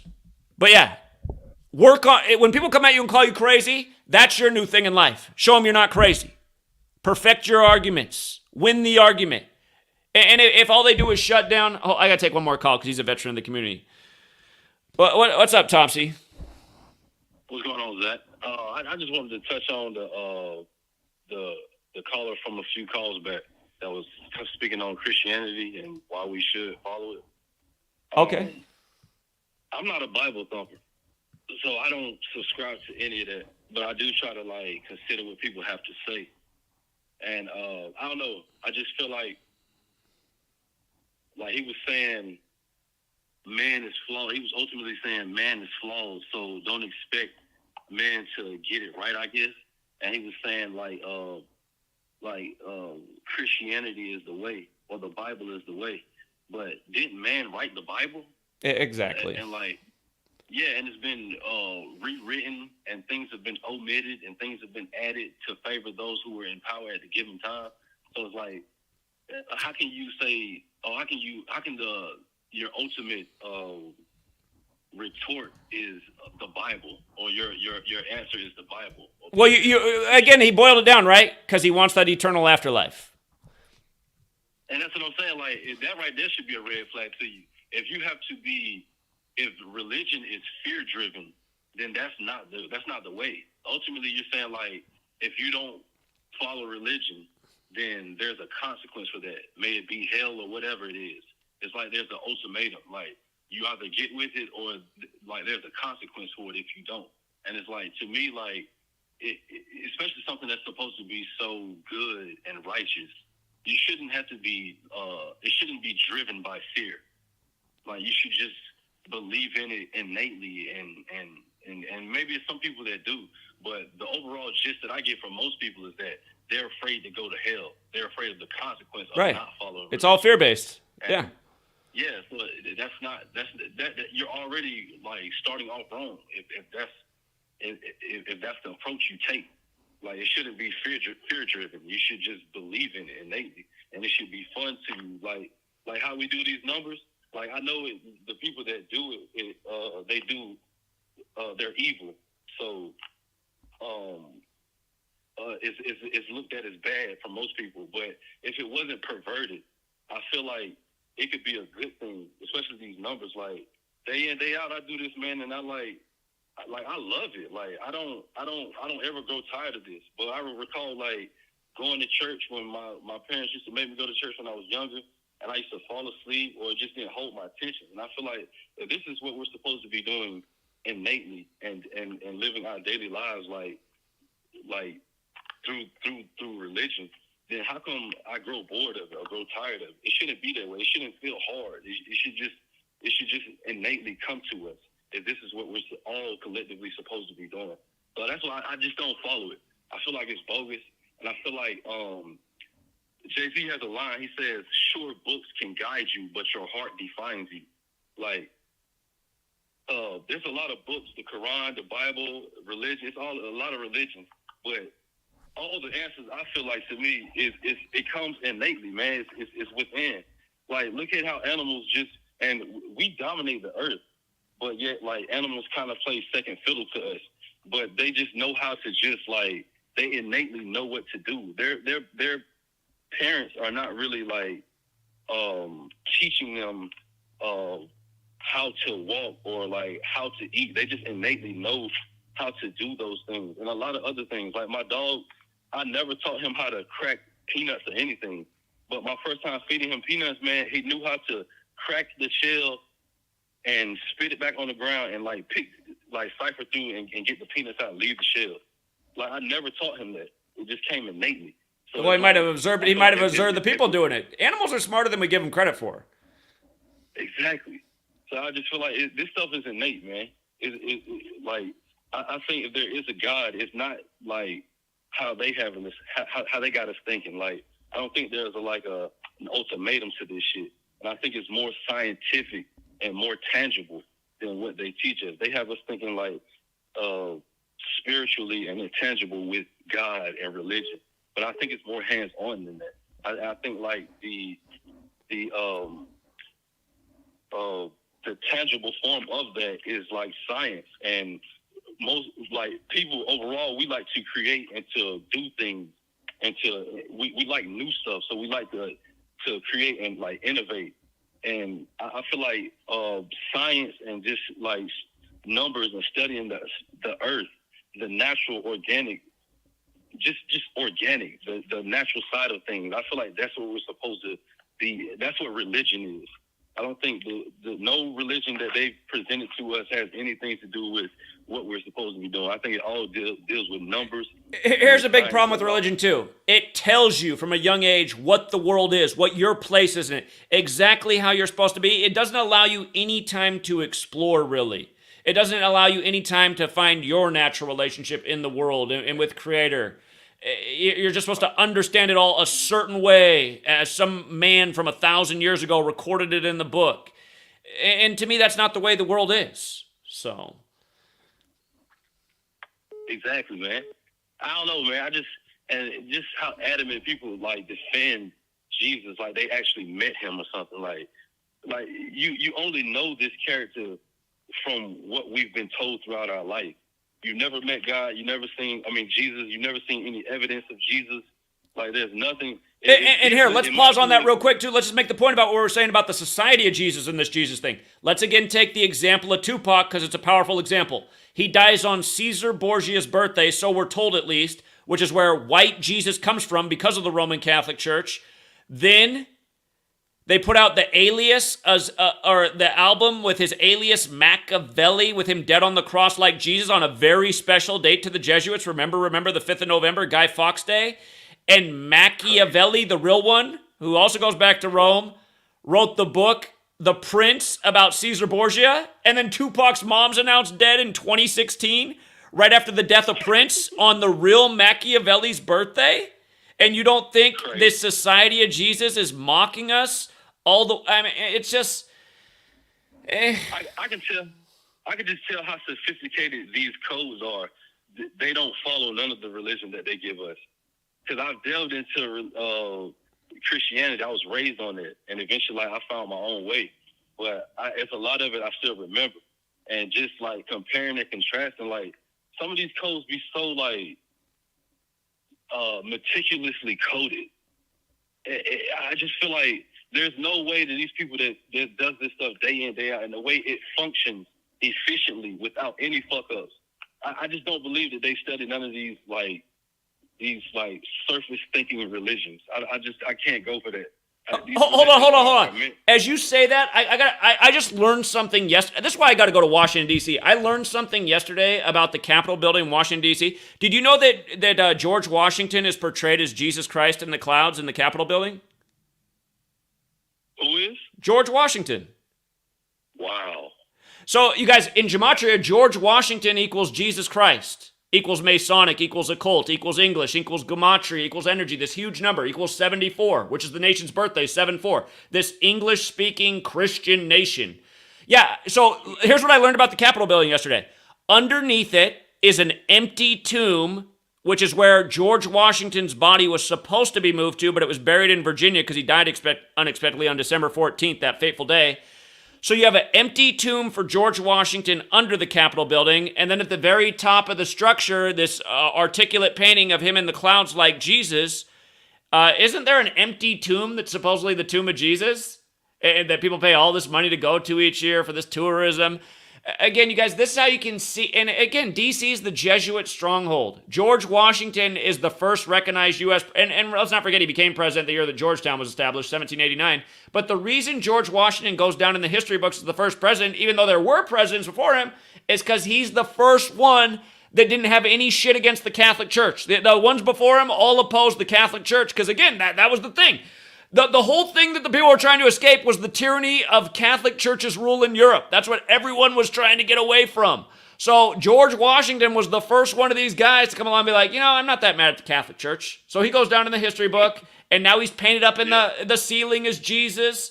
And the gematria is all the same number they put over all this shit all these years. And then remember, Jefferson and Adams die on the same day on 7/4, and they were opposed to the Jesuits. I wonder who killed them. Goes down in the history book as some nice coincidence. So, anyway. Yeah, it's just crazy, man. Like, I just don't see how people, like, vehemently defend religion, specifically Christianity, because that's what I have most familiarity with. But they just defend it, like, with like, they'll die. They'll go to the grave defending it like they actually know that this is the way, or this is the official way to approach life. And as soon as you take on a religion or a denomination, you're already opposing another group of people because you believe in your group. And if you believe strongly in your group, that means you're going to be opposing another group of people. And for me, that right there automatically, it's a deal breaker, because I feel like division is like the last thing that the Creator would want. As far as like, his entire creation, the earth and the creatures on it. The last thing he would want, I would think, is for us to be divisive. And religion definitely plays a major part in that. So I just feel like, I don't know, man, I can't put no weight into religion. None of it. I feel like I'm too smart for that. And I just feel like, I don't know, man, I can see through it. I just don't see how people fall for it. It's a book, like, it's a religion. Man came up with this shit. How can you put any weight into that shit?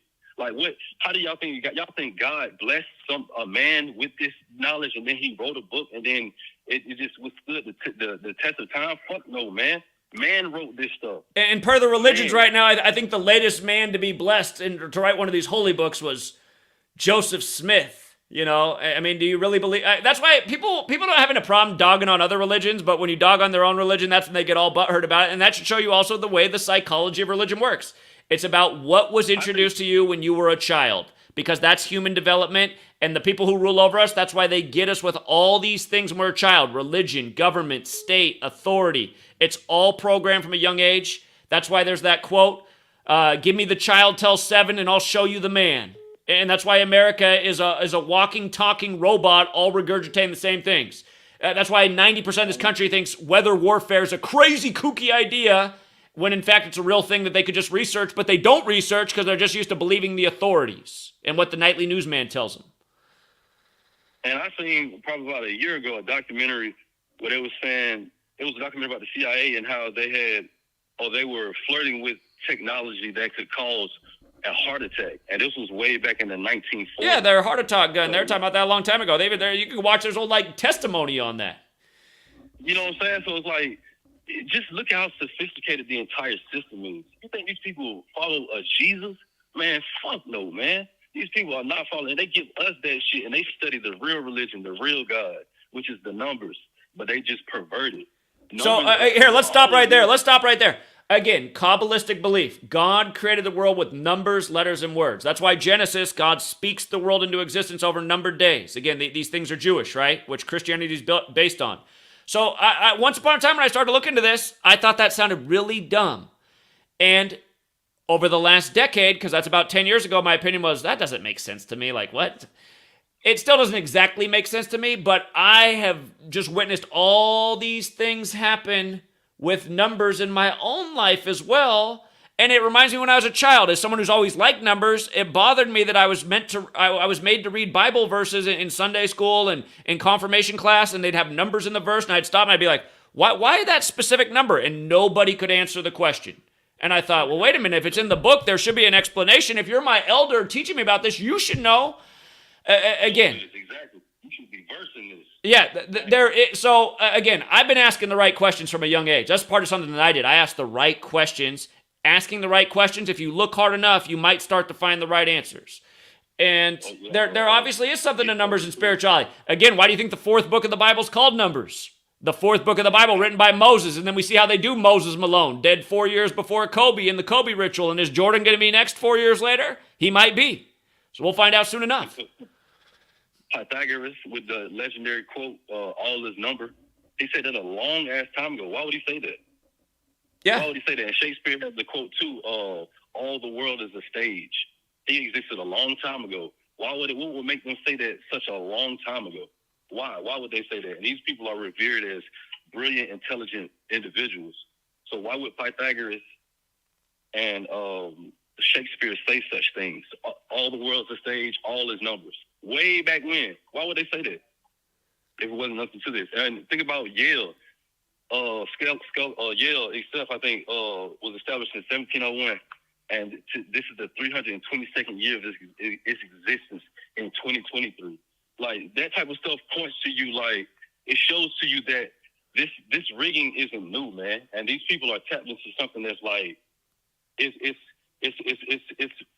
somewhat beyond our comprehension, or it is, because I can't wrap my mind around how they routinely, day in, day out, get these numbers to line up systemically the way they do, perfectly, without hiccups. Like, well, I mean, that's the thing about numbers, right? If you plan, you can hit your target. That's the thing about numbers. Yeah. And one more last thing, man, I got to say for the Christians. How can you put any weight into Christianity when Christianity is one of the youngest religions? Like, it's a lot of religions that predate Christianity, yet they have the same attributes. Exactly. Christian, it's just like that last caller. I asked him, I said, so you've studied the thousands of other religions? And at first he said, yeah. And I said, really? Because you could tell his voice was younger too. I said, in a lifetime you've studied all the religions like that. And then he goes, well, I don't need to because I can throw them out.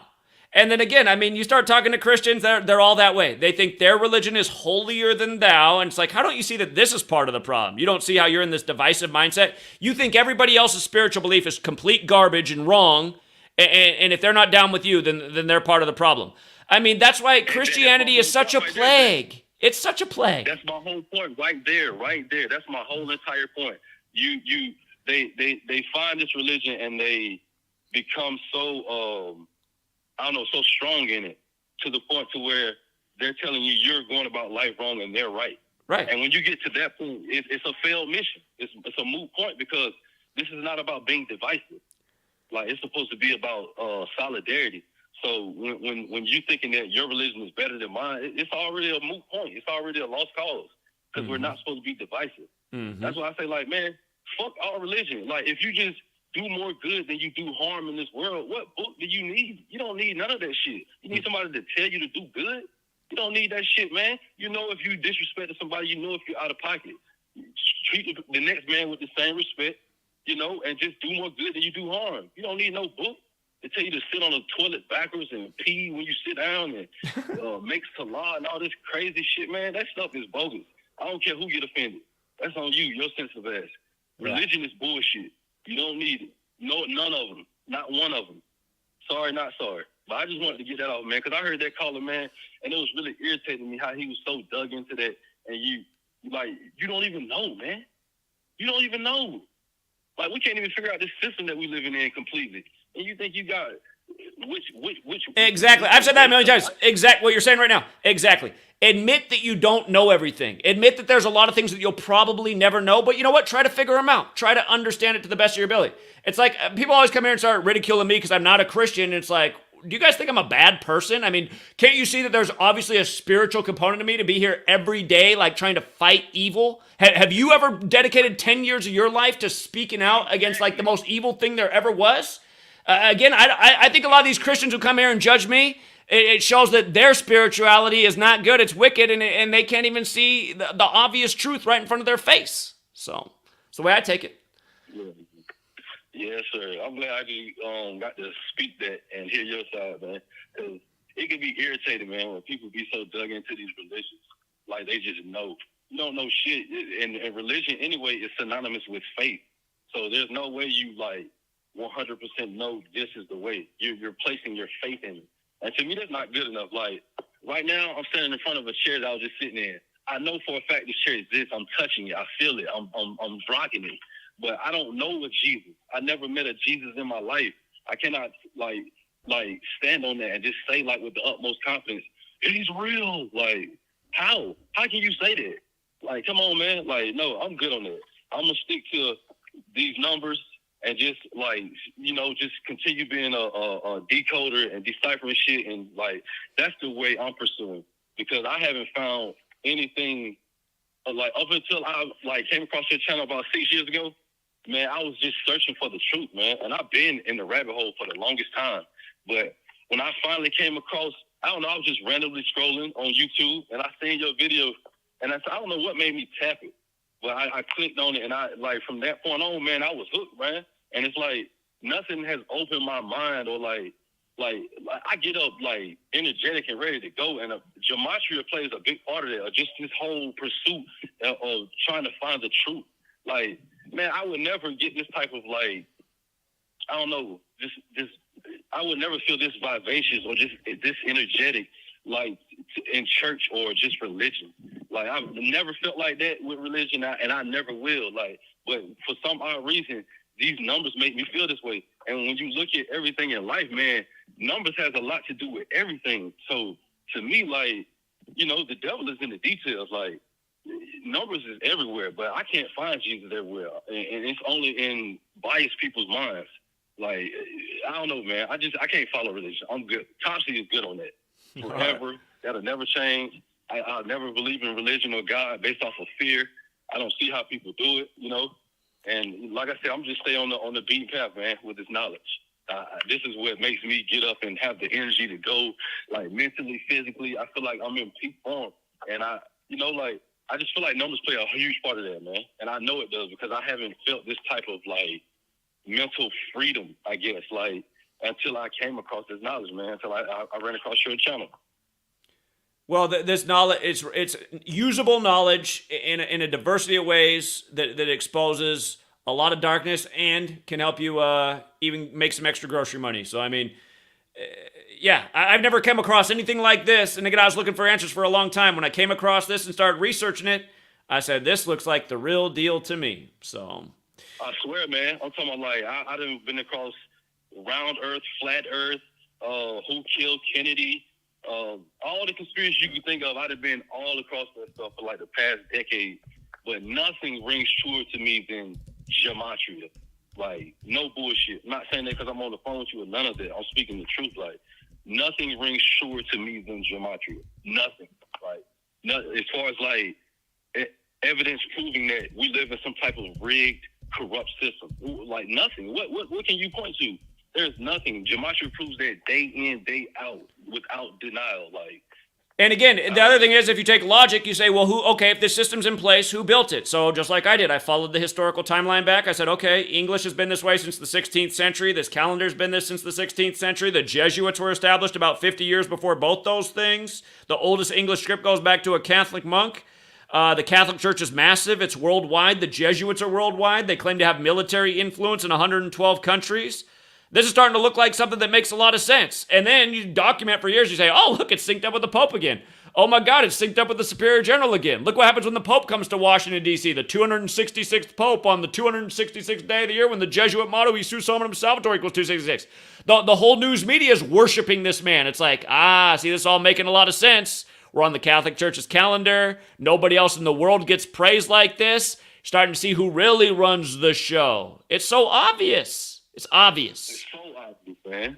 It's so obvious. I be racking my brain trying to figure out how do people at least see it a little bit. You don't see this at all? I'm talking about they won't budge, man. It's so amazing. Like, I don't know. I recall seeing conspiracy theorists some years back and that movie was made in like the late 90s, I think. And Mel Gibson And released by the numbers. Released by the numbers. I'll pull it up while you're talking about it. Yeah, conspiracy theory. Mm-hmm. Or conspiracy theory. You don't know how they released that? They released that one on August 8th. That movie came out on 8/8. Here, I'll pull it up.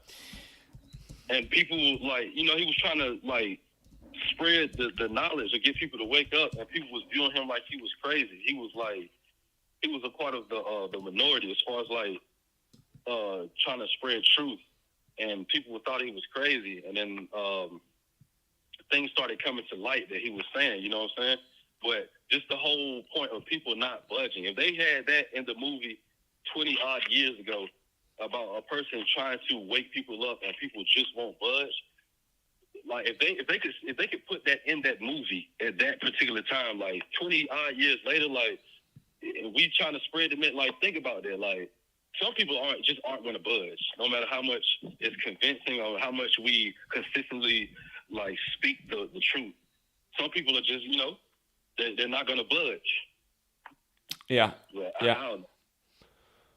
I just think it's amazing, man. But I just appreciate you taking my calls, Zach. And to everybody out there, man, like, I don't know, man. Like, don't get so hung up on the religion, man. I ain't trying to tell you how to live life, but I don't know. I just don't think that's the way. It's hard to reach those people because in their mind they're set on they want the eternal afterlife, and going against the belief is what takes you out of the eternal afterlife. So that's the problem. They're afraid of hell, fire, and brimstone. Yeah. Yeah, man. Indeed. Appreciate you, Zach, man. Indeed. Keep it up, man. You stay consistent. You the guy, man. For real. Appreciate that, Topsy. Thank you. Yes, sir. All right, you have a good day. Somebody said, is it better to donate for Venmo or PayPal? Again, Cash App, Venmo, PayPal are all great ways to donate because they don't take out fees unless you send it like as a business transaction. Donating on Google, they take a pretty sizable cut. But yeah, the movie Conspiracy Theory, it released on the 218th day of Mel Gibson's age. And notice in Gematria, again, it's alphabetic order forwards and backwards. Conspiracy Theory is 88, like it released on 8/8. And again, 218th day of his age. It's funny how they had that 56th big tech conference on January 3rd before the 8/8 Maui fire. And that's something I've noticed watching the news media. They attack conspiracy theories, right? Conspiracy people online. That is something the media does. But I feel like with this Maui thing, I have not seen the media attacking this much before after a natural disaster. Maybe this is part of the joke. Mel Gibson just put out his Freedom movie by the numbers on July 4th. A lot of people think that was part of the truth community, as it praises a CIA agent. The CIA, the Catholics in Action, founded in a big Jesuit Pope ritual way back in September 1847. Yeah, I keep getting calls today. I got to get off this stream, but all right. 605, last call. What's up? Hey. Yo, Zach. Yeah, you can mute your video because I hear it in the background, but just talk through the phone. I got you. Sorry, it's me, Eloy. Sorry I haven't called in a while, and yeah, last time I did call. It's okay. Just what's your point? No, I was just going to say, well, basically, you know how they had that conference? Everyone knows about the conference they had in Maui, but did you see the numbers? Obviously, it was like display of their numbers for the Maui conference. It's like SJ something, and then it has like some letters, and then it has 56. SJ, that's the abbreviation for Society of Jesus. If you ever see SJ next to somebody's name, that's they're in the Society of Jesus, the 56 cult. So SJ 56, you must be talking about the January 3rd thing because it was the 56th event on January 3rd. Yeah, it was like the only two numbers, all letters, but you know what I'm saying? It was just those two numbers. So I thought that was very funny. I'm sorry, you about to end the stream? I am, because I've been on here for a while. Yep. All right, sorry about that. That's okay. All right, appreciate it, man. Thank you.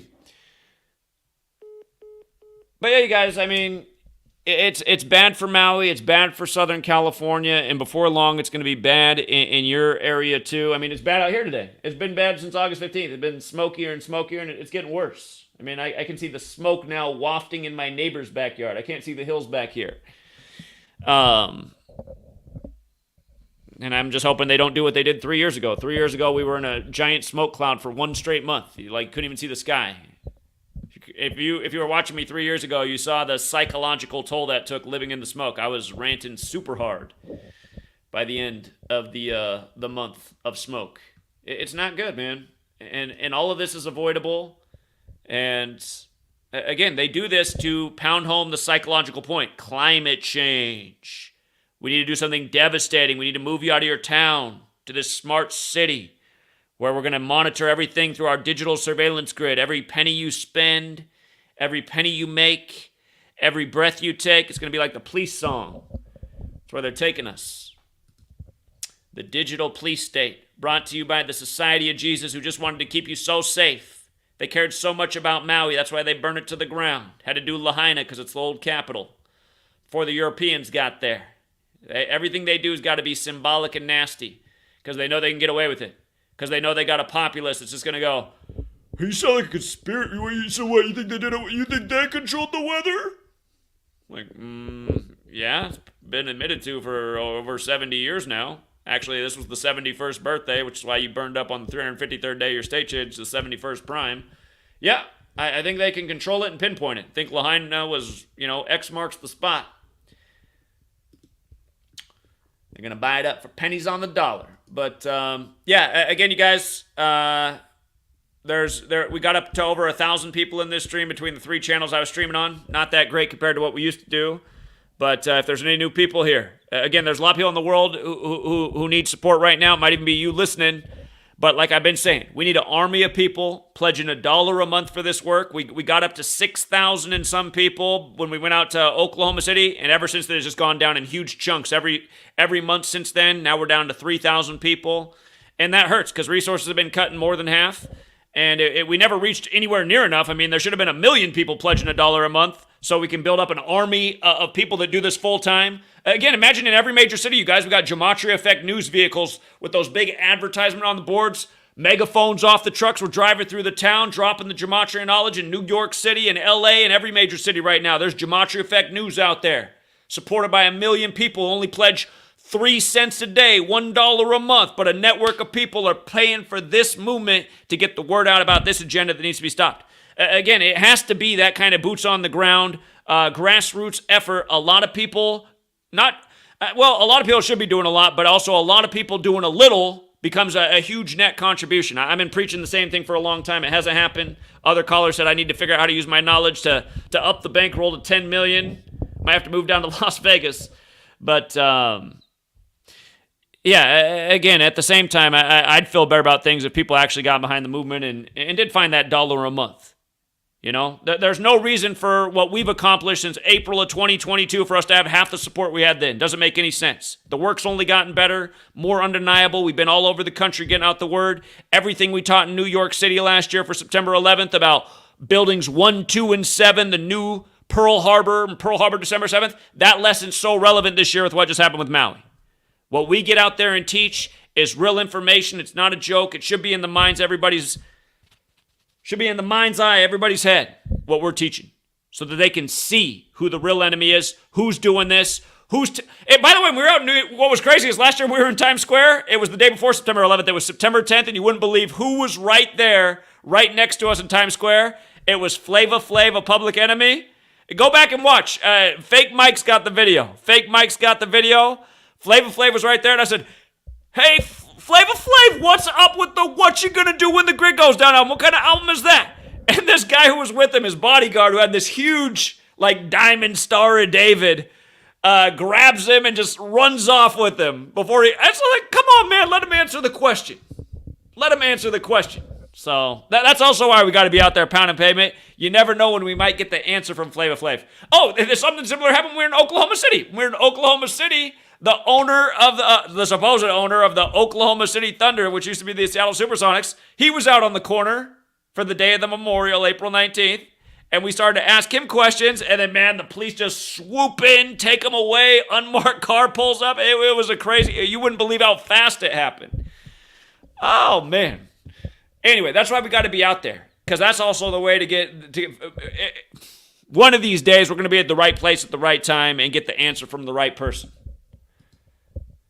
We got to find the Rock in Maui going through Lahaina. Hey, Rock. What's up, Rocky Maivia? Tell us about this. What do you know about this? All right. Anyway, thank you to everyone who does pledge $1 a month. If you can afford more than $1 a month, hey, $2 a month covers for the other guy who's dragging his feet. $5 a month, now you picked up 4 other people. Thank you to everyone who supports the work. We get funds back up. This vision of what I'm talking about, it will eventually happen. So we'll leave it there for now. Thank you to everyone who hits the like and the share. Links to support the work are always in the description. And until next time.